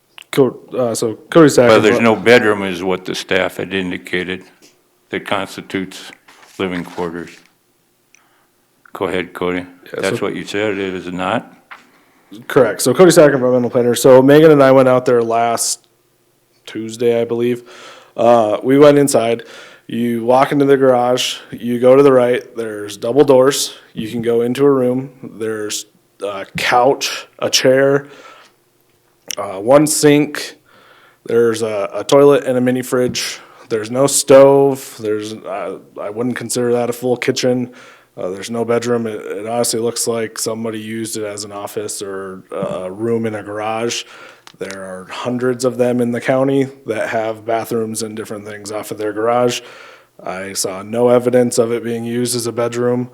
I don't think it's listed anywhere in their plans that they're using it as a bedroom. The running water, he turned the sink on for us. It didn't run. Even if it ran, it wouldn't be a concern for staff because, again, you can have water and utilities hooked up to your garage. One other thing, the state bases the use of the septic upon bedrooms. Is that not correct? Correct, yes. All right, thank you. That's why, Michelle. Right there, state has also reviewed it. And I understand what you're saying. I question if we're comparing the same thing, but I defer to you. Okay, let's go on then. Thank you. In the application, it says that prior to the operation of the vacation home rental, the applicant obtained an approach permit from Hidden Valley Trail Road District. What do we have to give?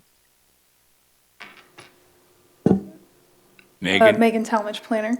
There is actually already a approach permit obtained from the road district from, I believe, 1999, and that is in the packet. I included the condition as a standard condition that all these conditional use permits need. Correct. Yes. Did you understand? And it's a standard condition that all vacation home rentals, or actually most involving properties, have to have an approach. In your case, it's a road district. They have on record an approach permit from the original road district. Okay. Yep, so that was a little Okay, unclear. sure. Obviously, we have concerns about the parking that's been proposed that you, Mr. Lewis, that you referenced. Uh, the proposed parking, I understand it needs to be 9 by 18, and it needs to be surface gravel, concrete, or asphalt. Um, I I'm learning about section lines, and I know that 58 feet are required, and they're not 58 feet. They're 33 feet. And look, I teach GIS. I understand that the property lines are not exact on Rapid Map, but I do understand that a vacation rental, never owner occupied for profit vacation rental, is asking for a variance for 0 feet of setback. And we have grave concerns about that, given the fact that Miss Lee is already planning, there's no fence there, that she's already planning to park vehicles back there. And the proposed parking does not have gravel. It is not dust free. Some concrete, some millings, but certainly not enough with the proposal. Next, I was looking at the Pennington County zoning ordinances, section 319.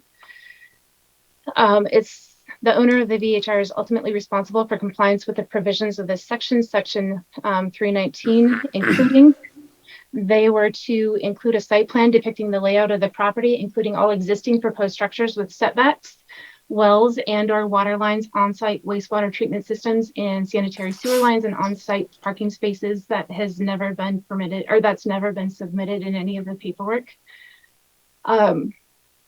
I would refer back to my concerns about the home being marketed with living quarters in the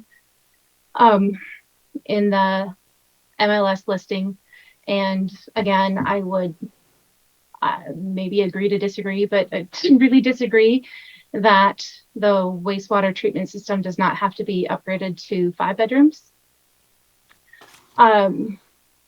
Next, under performance standards, the owner shall educate occupants and guests of the VHR of Ordinance 106. It's not intended that the owner or local contact act as a peace officer or be placed in harm's way through implementation of this directive.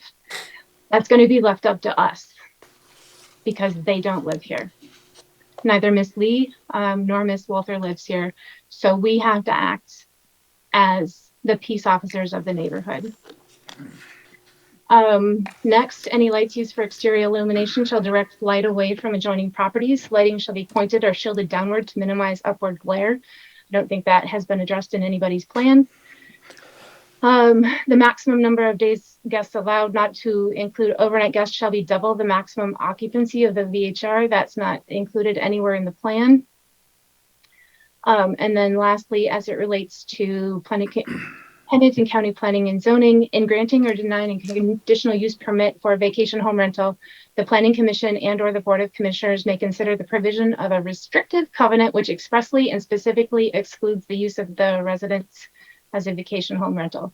We would ask you to do that. We have grave concerns about, we are largely agricultural. I know that there is some different zoning up towards Neck Yoke, but we are limited ag down here, and we are being asked to have a motel. Michelle, I'm going to stop you on that again because the issue of rezone and comprehensive plan went forward. We're not going to act upon it again. We're dealing with the vacation home rental. And I do have to ask you to kind of pick it up. I've been pretty flexible here, but you're into the 15-minute range and not 10. Mhm. Okay. Thank you. So in conclusion, we have done extensive research as a neighborhood on the research back data that says that when short-term rentals come into a neighborhood, crime increases. We are 20 minutes from town, and we are going to be left with the burden of policing that. We have grave concerns about the way that this has been handled thus far. When we came to you on the 14th and voiced our concerns, those concerns were elevated by direct comments and text messages from Miss Lee to residents of the road district. With that, we ask, and I know this is very complicated because it's conditional use permit, rezone, variance, all on different days and continued, but we ask that you permanently deny the conditional use permit for the home to become a condition or a vacation rental, as well as the variance and ultimately the rezoning. Thank you. Questions for Michelle? Michelle, I have a quick question. My wife and I years ago had 4 kids in high school at once, which was a trip in itself, but they all drove. What would happen if we decided to come out and buy this house? What position would you take at that point? I mean, as far as the road and everything else, I mean, these kids would just tear it up. I am no fan of vacation home rentals. Don't get me wrong. It's not my thing. But I also know there's some legalities in this, and I've been through this, and I'm just curious what you would think of a thing like that as opposed to a vacation home rental. Well, funny you should ask, because I think you had 5 kids, and your stepdaughter was my best friend, and I've stayed the night at your house a lot when I was younger. Awkward. I know your kids; they're cool kids. So in terms of your kids, I'd be happy to have you. I know where your house is. We have less traffic than on the Old Keystone Road, so you might want to consider it. But I don't have a problem with that, right? As an individual landowner that buys a house to live in, and research shows that when you have short-term rentals in a neighborhood, you lack community, you increase crime, trash increases, and on, and I'd be happy to send them all to you, but that's different. A homeowner with kids has a relationship with their neighbors, and if there is an issue, I know I can go talk to one of our neighbors and it's okay. As it stands, when we came out opposed to this plan, Miss Lee was really borderline threatening towards us. That's what you're asking. That's what you're asking us to do. We have no recourse except to call the sheriff based on what she's already displayed. Thank you. Yep. Any other questions? All right, gonna go on. Sarah, and it's Walker. Yes. I missed the R. Sorry. You were flying Scribbled with it. your signature by then. Thank you, Sarah. Hi, my name is Sarah Walker. I am a neighbor to Anita, and Sarah, I'm going to give you the same instruction, just so in fact, we'll just do 15 it minutes, because right? there's a number of you. The planning, the comprehensive plan amendment and the zoning are still a pending matter before the Board of Commissioners. We do have a Board of Commissioners liaison member that's sitting on the commission today. Yeah. Secondly, sometimes, and I'm just going to throw this out, sometimes less is more. okay. And we'll leave it go at that, because we're citizens too, with the exception of the commissioner who has to sit here Sit because here, that's do his it. duty. Go ahead. No, I Thank you, understand. Sarah. I'm just actually here for a character witness for Anita. And I wanted you to know that I'm a mom. I have 4 kids. We homeschool. We're in and out all the time. We live in Hill City. And before Anita moved in, I didn't know her. We don't come from a neighborhood, so we never really had neighbors before we moved to Hill City. My father-in-law is on planning and zoning committee in Hill City, so we know a lot of the rules. but we didn't really anticipate knowing our neighbors, especially a couple that's, you know, kind of older than us. We just were going to be neighborly. We met her former neighbor before she moved in, and she was a young woman who said, you know, we're really sad that they were missing great neighbors. And I thought, you know, that's nice. They're going to be nice. So my kids, we have grown to really love. Anita takes care of her properties. She's a business owner. She has properties in Spearfish. My 3-year-old was just at her house for 2 hours yesterday, and I said, "Where's Betsy?" She's with Miss Anita. She's very. I think one of the hardest things for me to hear about all of this is that I think your job would be a lot easier if people would just get to know their neighbors, go over and meet them, have a conversation, have concerns. Like we have concerns about the lighting. We have concerns about this. We have concerns about that. How do you guys, can we see your house rules, like for your vacation rentals? I think that would make your job, if I'm not mistaken, a lot easier. A lot of these things can be handled outside of this room just by getting to know people. And just by us getting to know Anita, I entrust her with my kids. She's a grandmother to us. We never expected that. We love having her as our neighbor. She keeps her house in pristine condition. I will add, rentals is a big thing in Hill City. There were a lot of, and my father-in-law is on the other side from me. We differ. But what we do agree on is the rules and having sanctions. But, rentals in our neighborhood, I could tell you where they are because they're pristine condition. Rent houses that are not cared for in our nice neighborhood in Hill City, we have windows that haven't been repaired for several years, broken through, fires in our beautiful neighborhood. But the rentals are kept in such great condition. And some of the statistics about rentals that Michelle might be quoting, I think her name was Michelle, come from places like Daytona Beach, come from party neighborhoods. The people who rent in our Sunset Creek neighborhood in Hill City are quiet. They use the roads half the time. I am in and out of my driveway probably 5 times a day. And if we were to purchase Anita's property, which we've considered purchasing it from her, I don't know that I would feel great to know that already I'm being set up. I mean, she might know you. Michelle might know you. And that's true. It's so good to know people. Though it's so good to know people. And I would just challenge everyone in this room to get to know Anita. We all feel very strongly. We all have very high feelings about rentals. So that's what I'm just here to say. She's a loyal neighbor. She takes care of my kids. She takes care of my property when we're on vacation. And she's active in our HOA. So that's all I have to say today. Thank you for your time. Questions for Sarah? Do you have any questions? Thank you, Sarah. Thank you. Darcy Gunderson.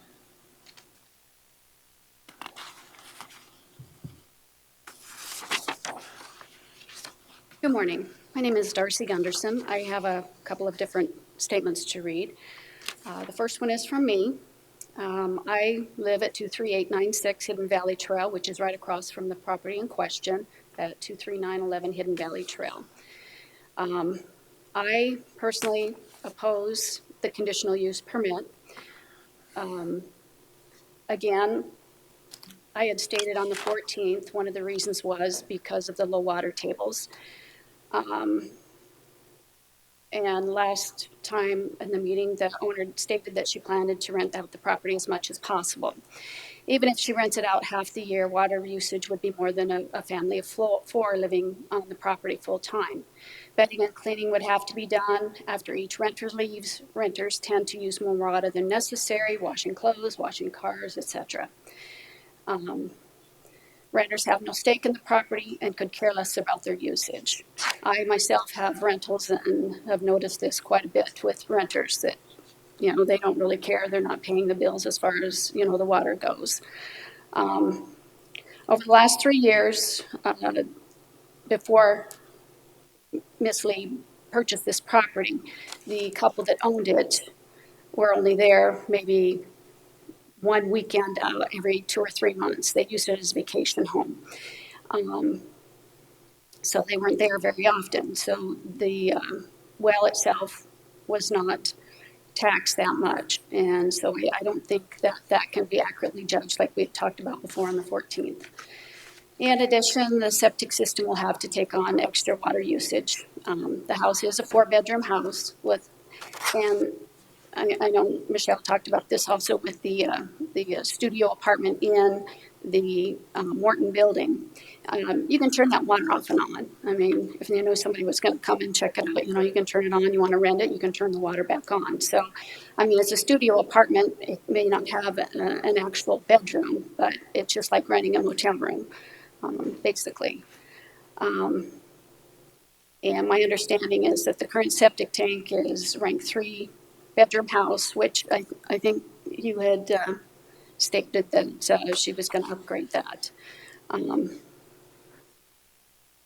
And then the other thing I want to discuss is, and I really can't stress this enough, is the fire suppression. This property has no close bodies of water, nor does it have a cistern to aid in, the event of a fire.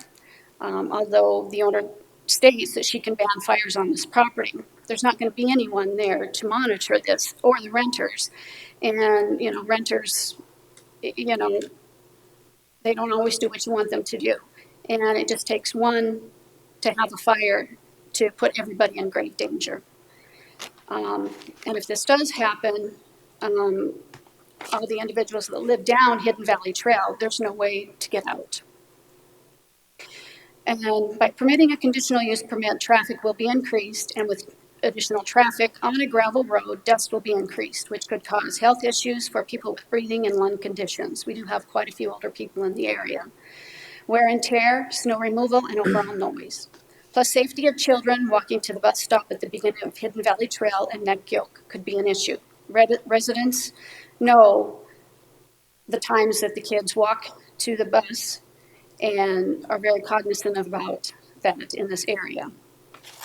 And on a personal note, my grandchildren at times will walk from their home, which is at the end of Hidden Valley Trail, to my property, which is right across from the property in question. And if you've got renters that are racing up and down the road, this can put them in danger. I've also had the opportunity to talk with individuals who live by vacation property rentals and have nothing but negative comments.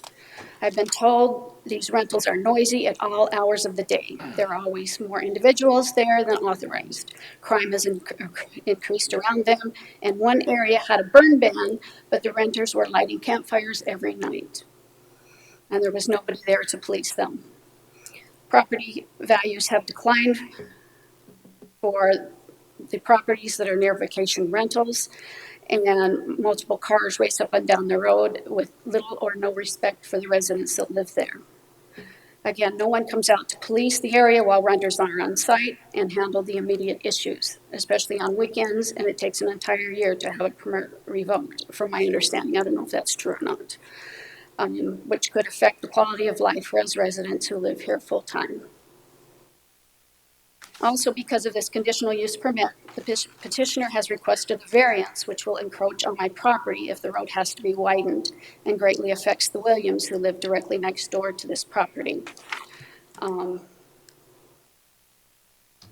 I watched it when they came out and were measuring the road or her property to the Williams's driveway, and I don't know how you came up with 33 feet, but I don't believe there's 33 feet between the property line and the actual garage, the corner of the garage.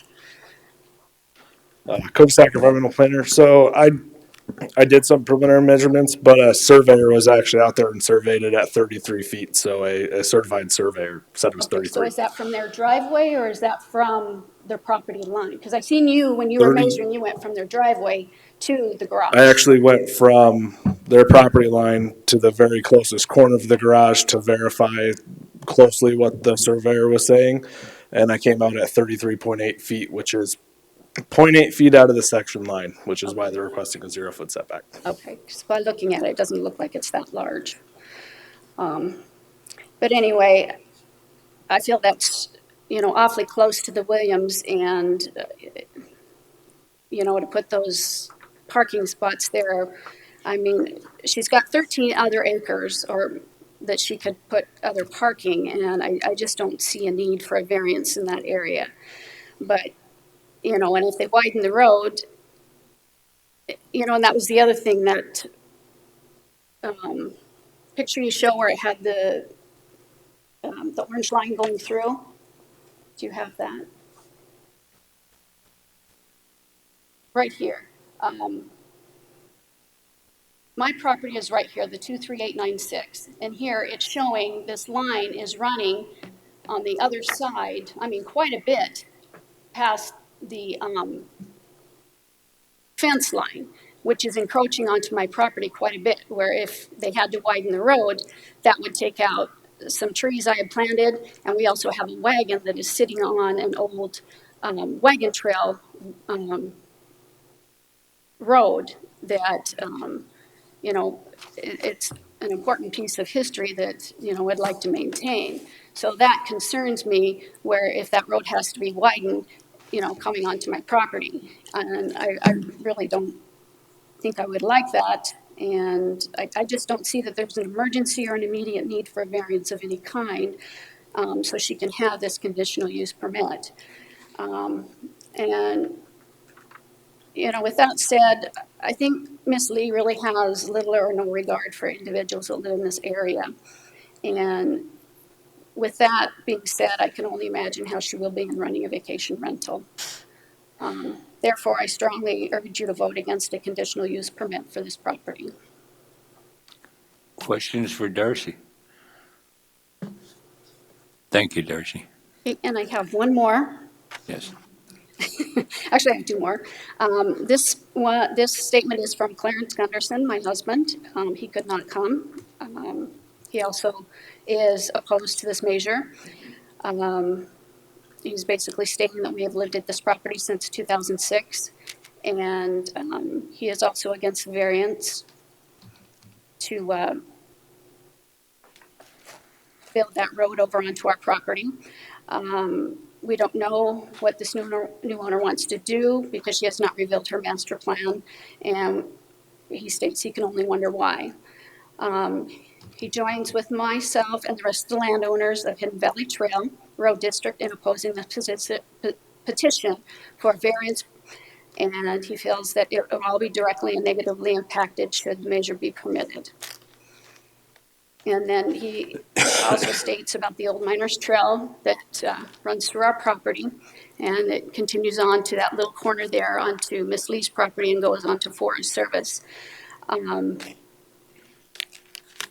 The old trail crosses our property and winds toward the Black Hills National Forest. And when the current road was put in place by the previous landowners, the Baumgartners, who owned our house, it was deliberately designed to run along the current property fence line, preserving that old trail. And then he goes on to talk about the variance, which I know that's coming up on the 6th. So I won't, you know, go over that. Darcy, just for the record, we do have that letter in the pile. You do have the new one he sent? Mm-hmm. He did up another one dated the 6th of December. We have a couple from Condition 6th of November. And I'll give this one to you I've got a also. 7th. Okay, I'll give that to you also. Thank you. Okay. And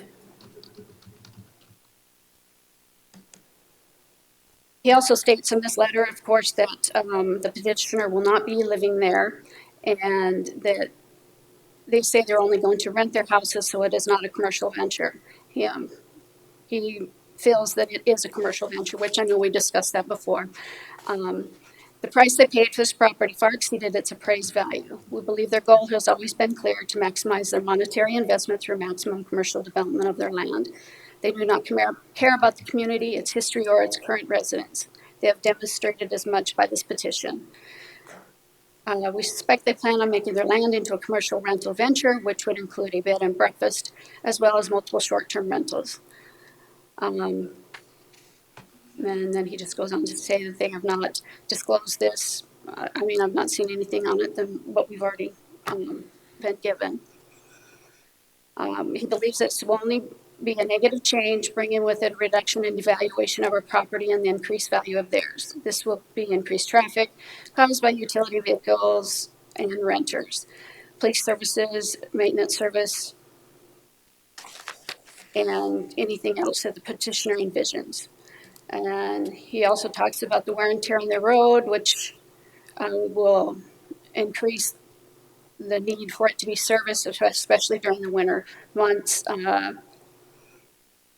The road district will need to increase its levy. It's on us, the other landowners, to accommodate the demands caused mainly by this petitioner. It will also need to consider widening the road to accommodate the increased traffic usage that will then require a greater maintenance. I can only imagine the future complaints the road district will have to entertain and accommodate. And then he just goes on to state that he knows that you guys have heard this previously, and just that strongly urge you to deny this conditional use permit. And then I have one more statement. This is from the Hidden Valley Trail Road District. All members of the Hidden Valley Trail Road District write this letter united in our opposition to the conditional use permit for Mrs. Anita Lee Argyle Properties and her representatives, Mr. William Wade Walther. Could you give me a date on that?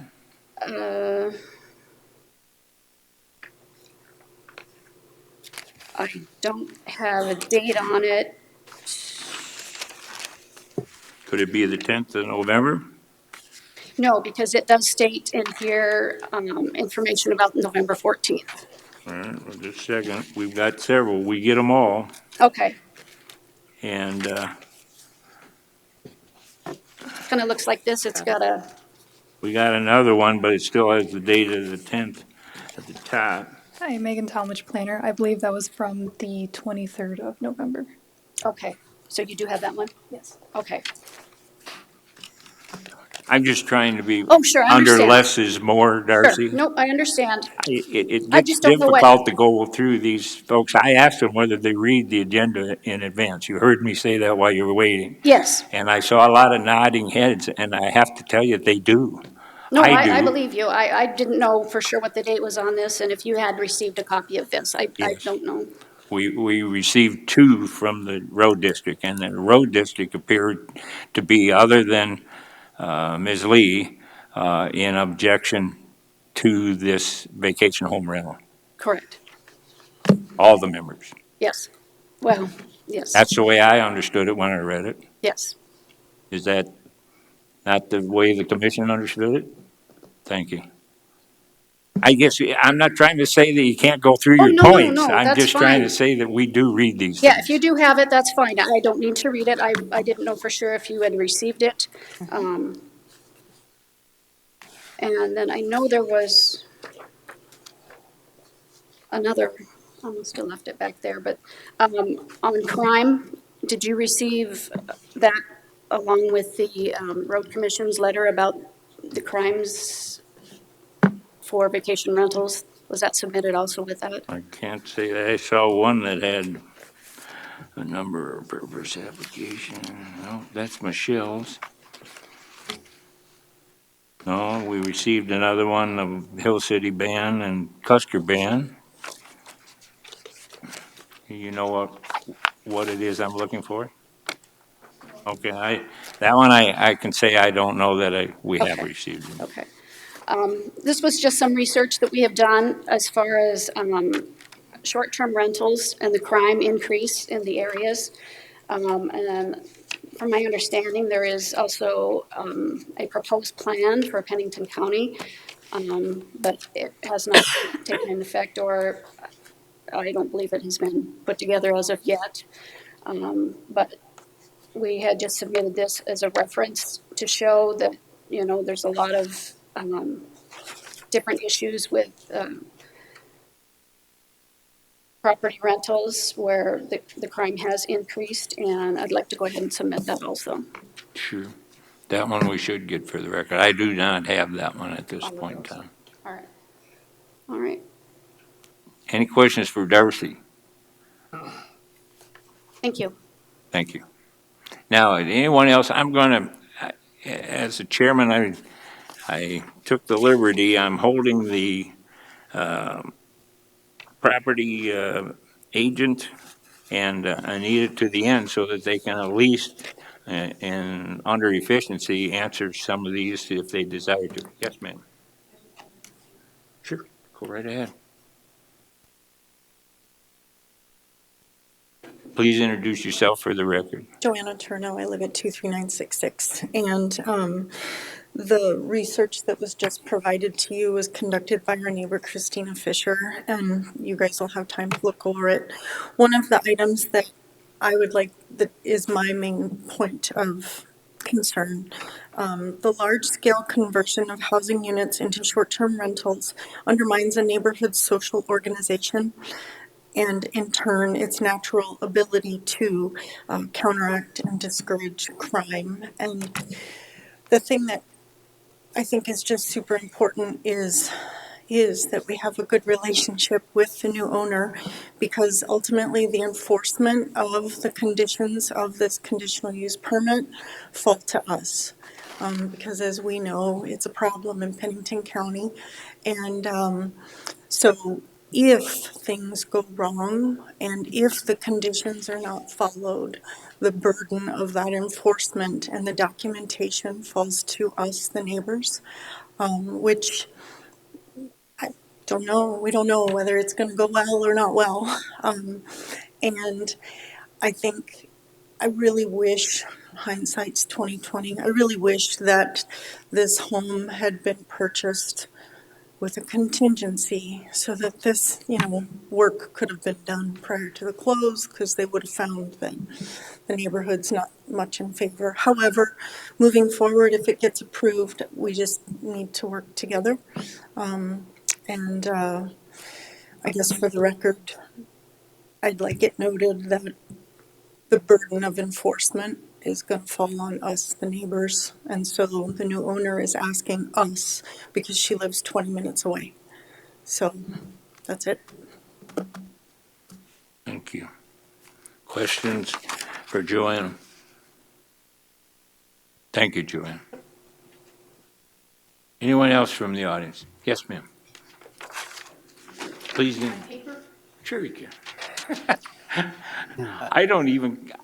They actually give them to me so I get your name, but I actually turned them in. Thank you. I'm Leanne Olson. I'm at 23921 Hidden Valley Trail. We've been there a long time. You've heard a lot about fire. Well, we lived through the Battle Creek fire. The fire came up to our back door. Ian, I'm going to have you move the mic over a little by you, or you move by the mic. Good. You're really soft. Can you hear me now? Thank you. We can hear you now. But the fire came up to our back door. It took our cars. It took our equipment. Took $1,000 worth of hay. It took out our fence posts. It took the hay or the grass that we had on the ground for the cows to eat. So we had nothing. And we didn't have our cows. It took a couple of days to find our cows, because when the fences went down, the cows went looking, and they wouldn't let us in. So when people talk about fire, they're concerned, but they haven't lived through the Battle Creek fire. They haven't had helicopters dumping on top of your house. They haven't had the bulldozers out in your field. And remember last meeting where the Rockerville Fire Department said they're worried about water down there? If they're worried, shouldn't you be worried? I just, you got to live through it. You got to have the sheriff out there saying, if you don't leave, we're going to take you out forcibly. You got to have your granddaughter in the back seat crying because she can't find her cat, and you got to leave. So for that, the fire comes back. I guess that's it. Questions for Leanne? Thank you. Yes, sir. Sure can. As long as you come up and introduce yourself, just for the record. I'm Norm Olson. Thank you, Norm. 221 Hidden Valley Trail. You'll have to do it into the mic. I don't mean to pick Norm on you. Olson. I represent 23921 Pit Valley Trail.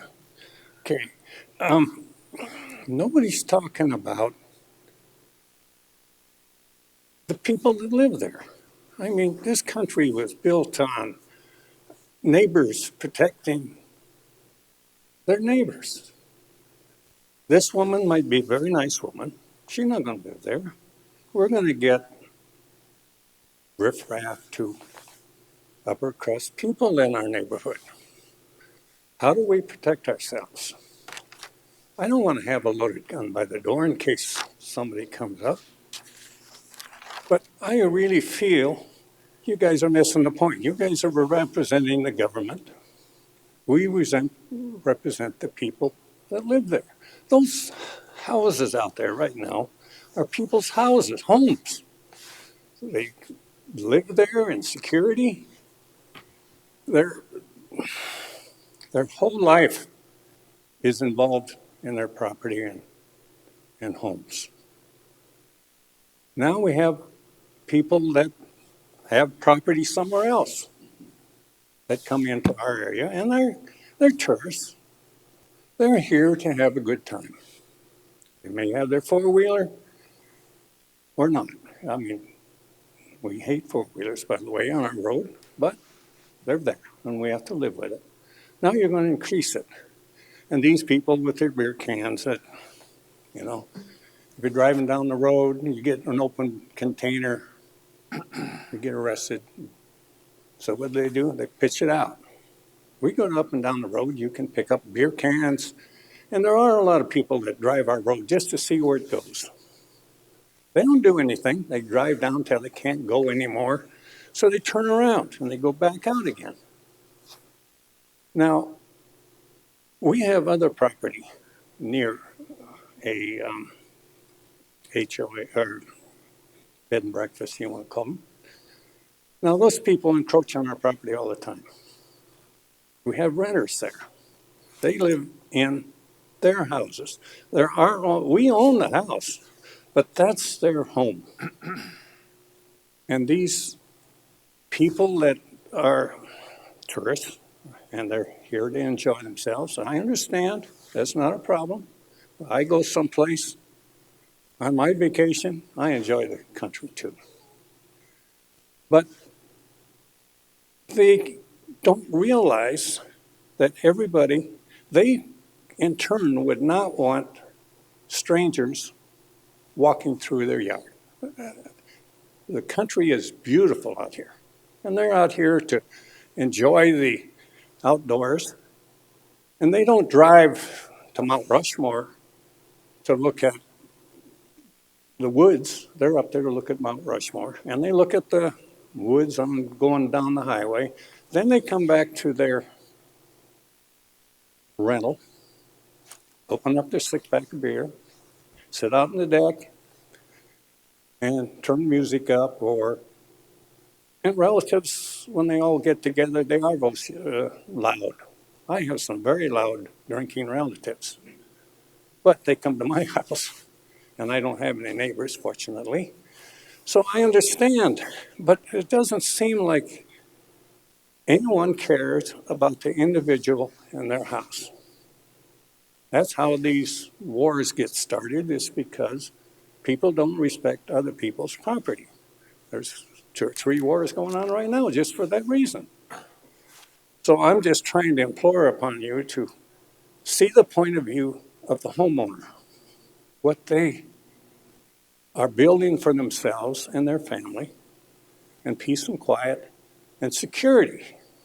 And security with outsiders is a problem. You don't know who they are. They may come with a reference a mile long, but it doesn't mean that's what they're going to do. But anyway, that's all I got to say. I hope you think about it and consider this. Thank you, Norm. Questions for Norm? Thank you. Anyone else from the audience?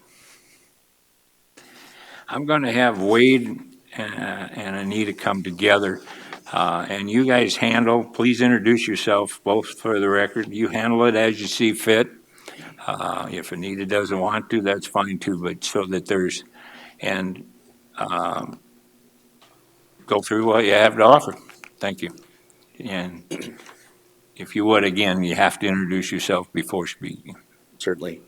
Wade Walther, I would be the property manager of the 23911 Hidden Valley Trail. I'm Anita Lee. I am the owner. Thank you. Go ahead.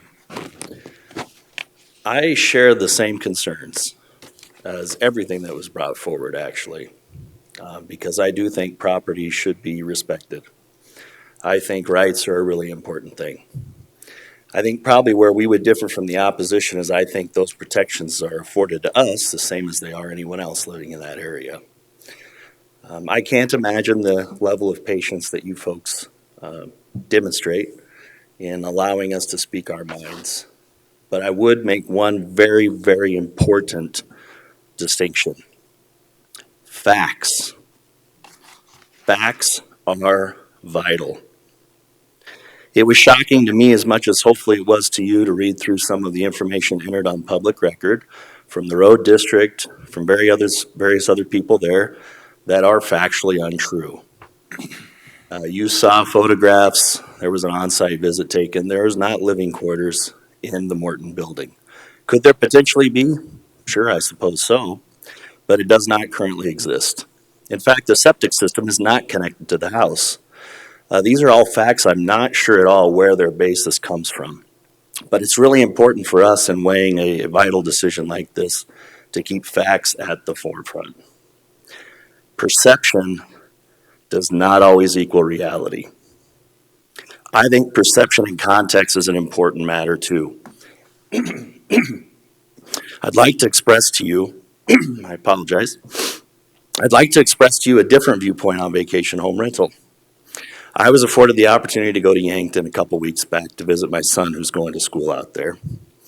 And as a supporter of vacation home rentals, I found it to be hypocritical on my part that I didn't look into what might be available through some local sourcing out there in the area. I thought, why not utilize a vacation home rental for this trip? It was only going to be 2 overnight stays. I hope none of the opposition monitored my travel and my plans out there to verify that I did in fact go to Yankton, but I did enjoy the trip and enjoyed the time. I compared local budget hotel providers and I compared the vacation home rentals. And I regret to tell you, at fear of being very hypocritical, that I opted for a more economical local national hotel chain that was available. What I found is that there was nowhere to sit. If I wanted to have any visitors come in, they'd have to sit on the bed with me. I found that an exterior door lacked any kind of security. It wouldn't lock and it wasn't functioning properly. I found a lot of strange smells throughout the hallway. And on my trip and on my vacation and in my laziness, I wanted to sleep in a morning and I found a lot of noise right outside my door in the hallway at about 7 a.m. Even more disturbing was probably the noises that I heard from occupants in the room right above me stomping around at about 1 to 2 a.m. in the morning. You can only imagine, again, at fear of being hypocritical, how I started to second guess my decision to go more economical. Those are what vacation home rentals provide us. That's why they're gaining so much popularity. They allow you space. They allow you quiet. They allow you full-scale use of a kitchen. They allow you seating. They allow you most generally more room, more privacy. There is a story to be told on the value of vacation home rentals. It's not all doom and gloom as has been presented today. But let's get back to the facts. As I mentioned, something that was brought up was water. We tried our best to find well logs from the surrounding area to in fact check if we were valid in our use of the property with our own private well. They're very inconsistent at best. It appears that some people's wells went deeper than others. I'm also left to have to wonder about the maintenance, the upkeep, the upgrades, the repairs that have been done to the wells that might already be present and be there. But one thing I do know for sure, our well performance does not have any impact on another person's well performance. Some can be deeper, some can be better installed, better constructed, and better maintained. Our well performs very well, and at consideration of time, I won't go into the details because they were presented at the last meeting about our well performance and the amount of water capacity that's available there. The other thing that was brought up was fire danger. which again should never ever be minimized. Fire danger is a very real concern. I've been a resident in communities that are directly located within Black Hills National Forest for about 15 years now myself, and we all worry about fire.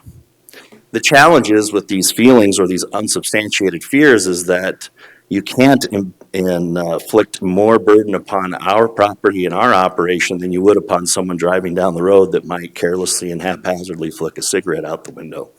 Those dangers are very real and they're very present.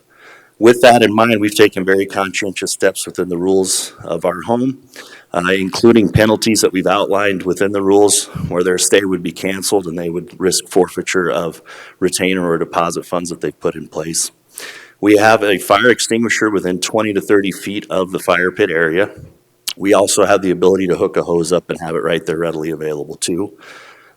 Contrary to comments, again, that were not factual, that were made by the opposition, the location did have a pre-existing fire permit from South Dakota Wildland Fire Department, and we felt again in our efforts to be conscientious that it was important to update that to the new owner information. So those are already there and in place. But fire is very important. Part of the instructions and conditions for use is we will absolutely provide an evacuation plan. Careful instructions will be given to the occupiers and the renters.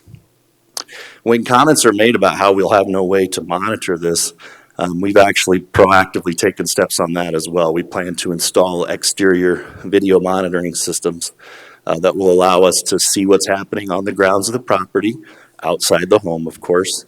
Will also provide us with technology available now that's pretty accessible that can even monitor noise control.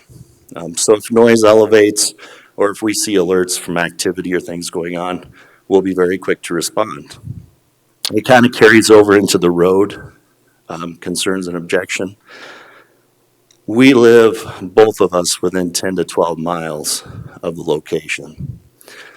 Considering what's been brought forward from the road district, I'd even venture to say that we could probably respond to situations potentially quicker than some of those that are local and on site. We do plow our roads and we do maintain our area of travel to and fro. So we'll be there and we'll be quick to respond. Our contact information is readily available, and in addition, we'll have the technology in place to do the monitoring as well. The other thing related to the road use, we weren't able to find much related to signage or anything posted that shows that there is no outlet and that it is a dead-end road. We'll be sure to instruct all renters that there's no access back there, that is private property to the right of the dwelling. The instructions will be to just make a left turn only and don't go to the right because there's nothing back there that they can access.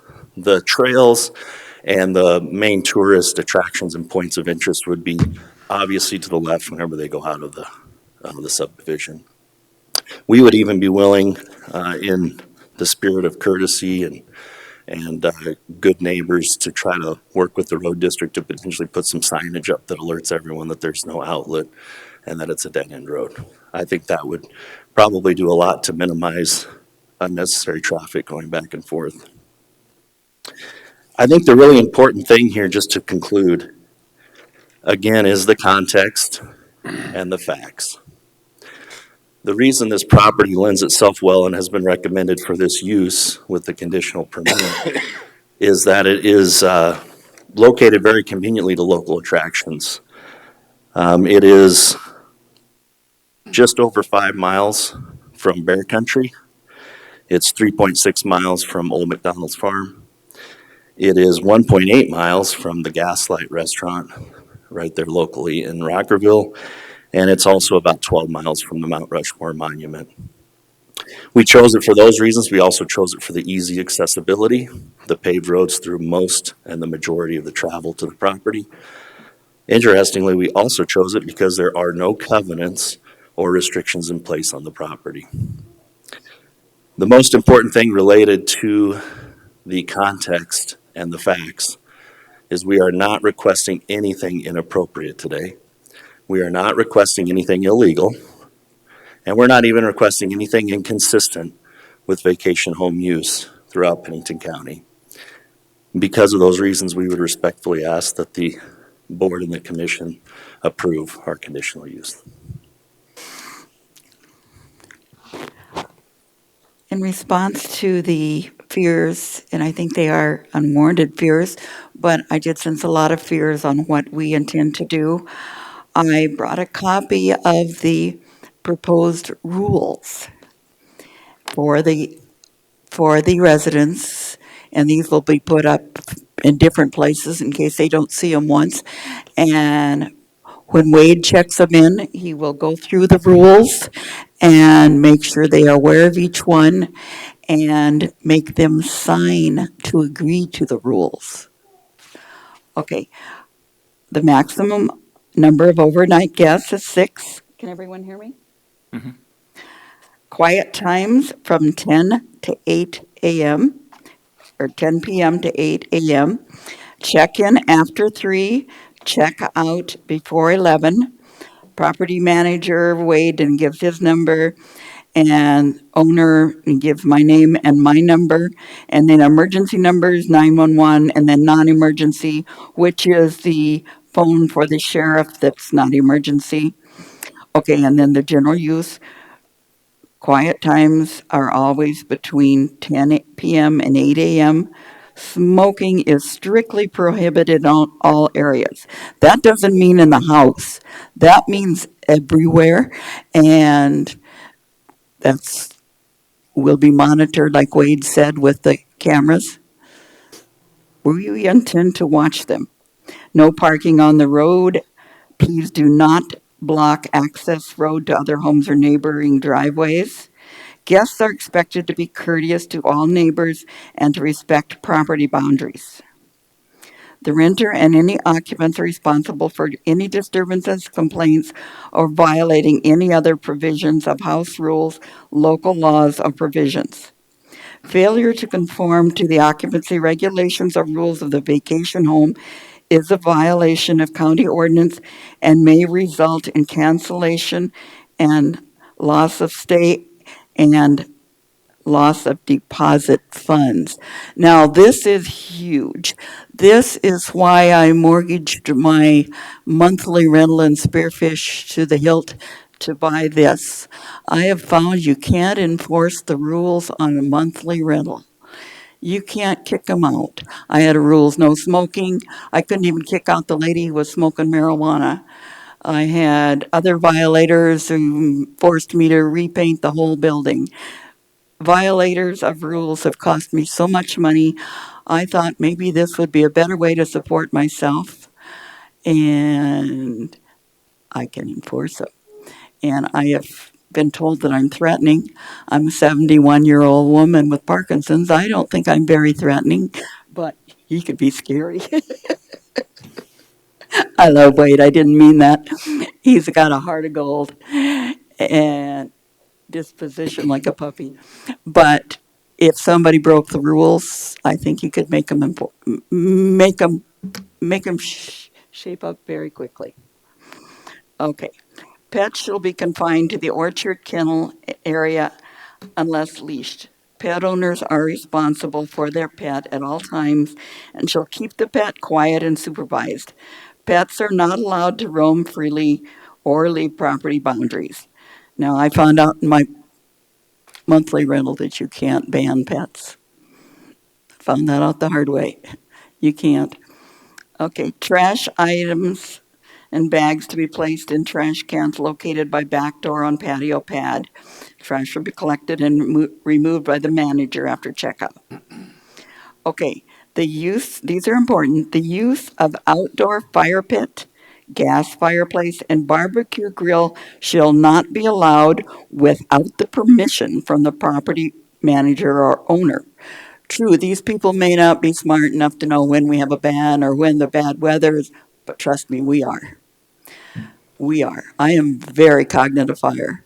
My husband helped set up the Hereford Fire Department.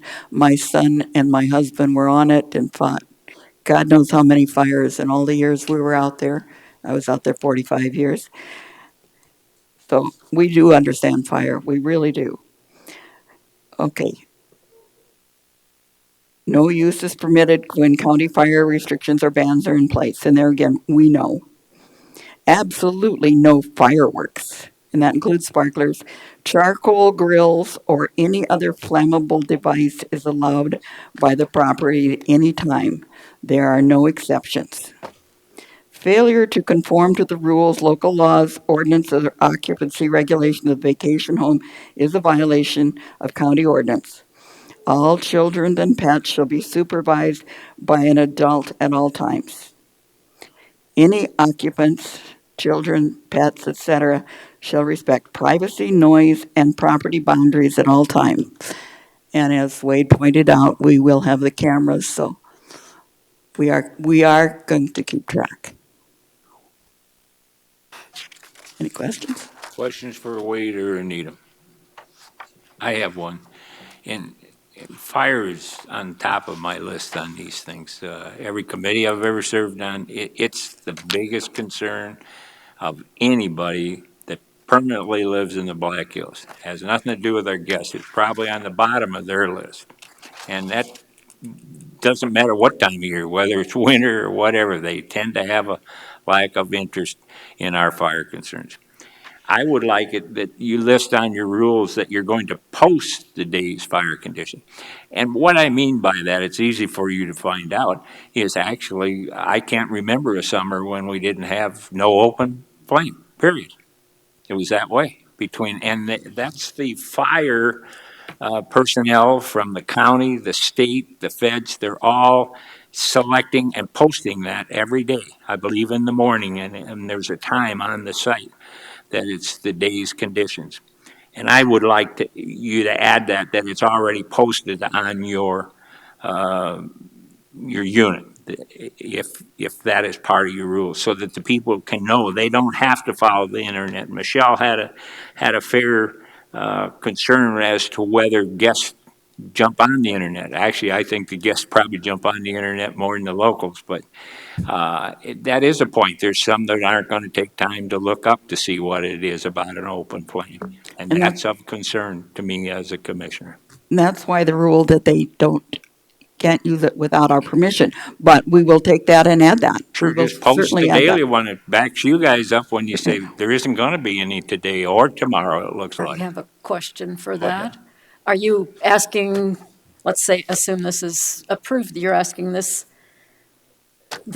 Lee to have a different condition than everybody else in the Black Hills? No, I'm asking that they post it on theirs. I'm not. On what? And On a our on a condition. website? Well, I'll post it at the unit or something so folks don't have to get a hold of them to find out what the fire is. That's why I posted in your rules, I guess, and posted at the location because your rules are posted, what, on the door, as I understand? Yeah, they'll be posted multiple areas Correct. throughout the house. Yeah. But no, you're correct. I don't think we can ask them, we'd have to write another condition, and I'm not suggesting that. Okay. I think we have adequate, there's three conditions that involve the fire right now, but I'm trying to follow up on what Michelle said, that people may have a tendency not to use the internet to find out. This is an easy way to find out. Just as point of fact, the instructions on the fire danger is provided by South Dakota Wildland Fire. Correct. That's where I provided that information. Yeah, and that's a group type decision. Correct. That's the site. But that's a good point, Karen. Thank you. I don't have any other questions. Thank you, Wade. Thank you, Anita. Thank you again for consideration.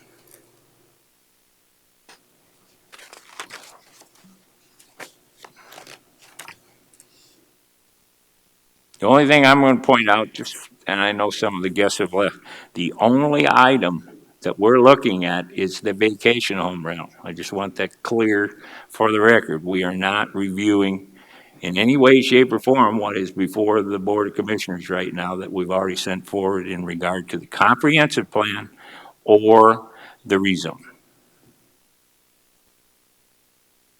Any questions for Megan before we?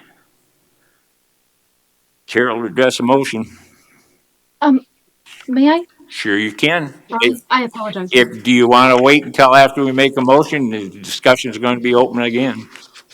I would just, based on the testimony of Ms. Lee and Mr. Walther just now, I would, and I don't know if this is appropriate, so please shoot me down as appropriate.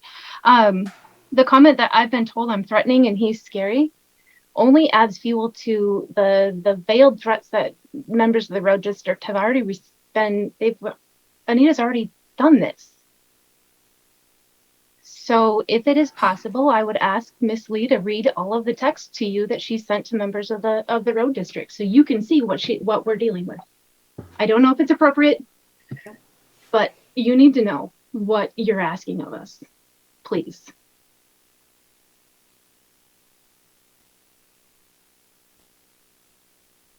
Any other discussion?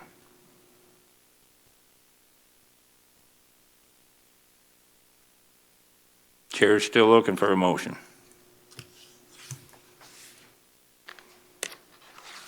I move we approve CU 22-48 with conditions recommended by the planning staff. Second.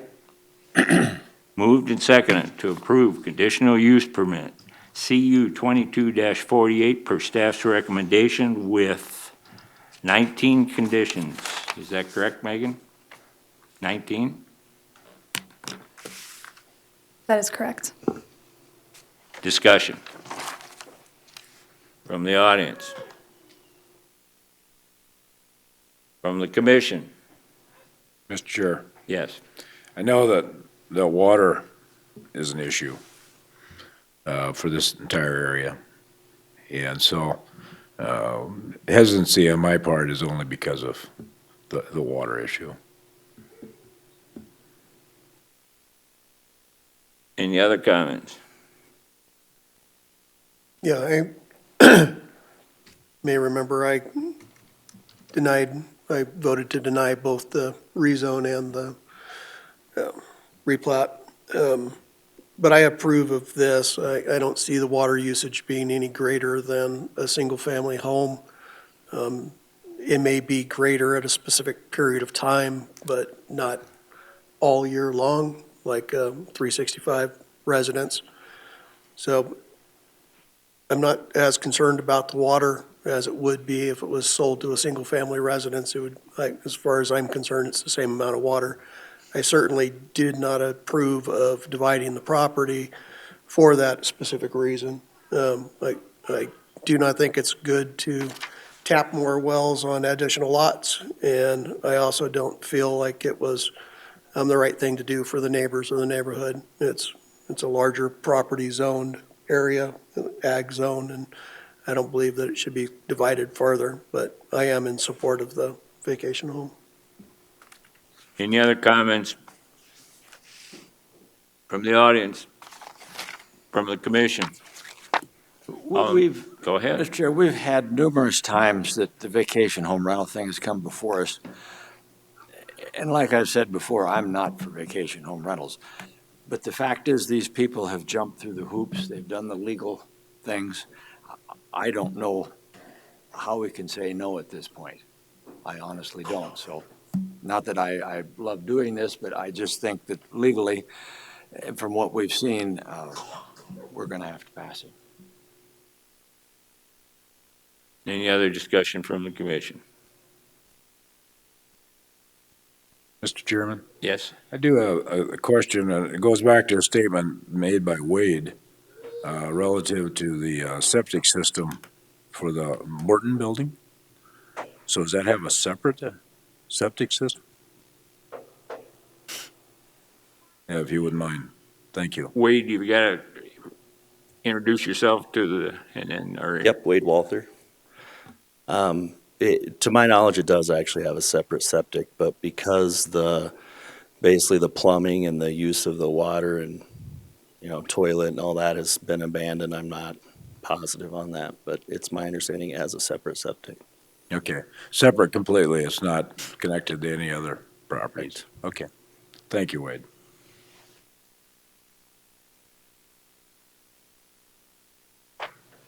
any other discussion by the commission? From the audience, since we've gone through a couple on the commission, I'm going to ask one more time. Hearing none, all in favor of the motion signify by saying aye. Aye. Opposed? Motion carried. On to item number 17.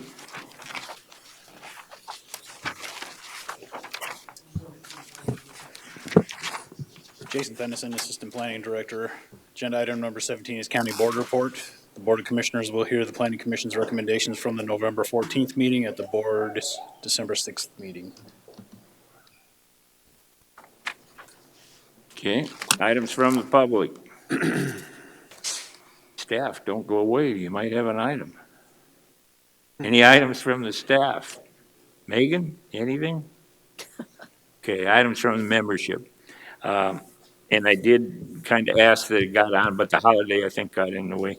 If we could get our abstain procedure put on for items from the membership so that we could at least form a motion before the end of the year to send it forward to the Board of Commissioners.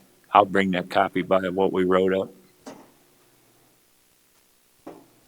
so that we can discuss it before we send it forward. Do you know what we're talking about? I don't think you were here, were you?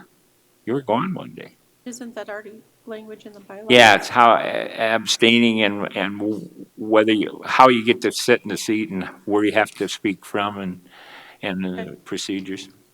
And I'll bring that to you. I've got a copy if you like. And then that way on our December meeting, we could at least discuss it and finish it off this year. And if the commissioners in their infinite wisdom wanted to consider adding it to the bylaws, they can, so that we have a noted system for abstention for the planning commission. That's the only thing I had. Anybody have anything else? Okay, hearing none. How about a little nudge to adjournment?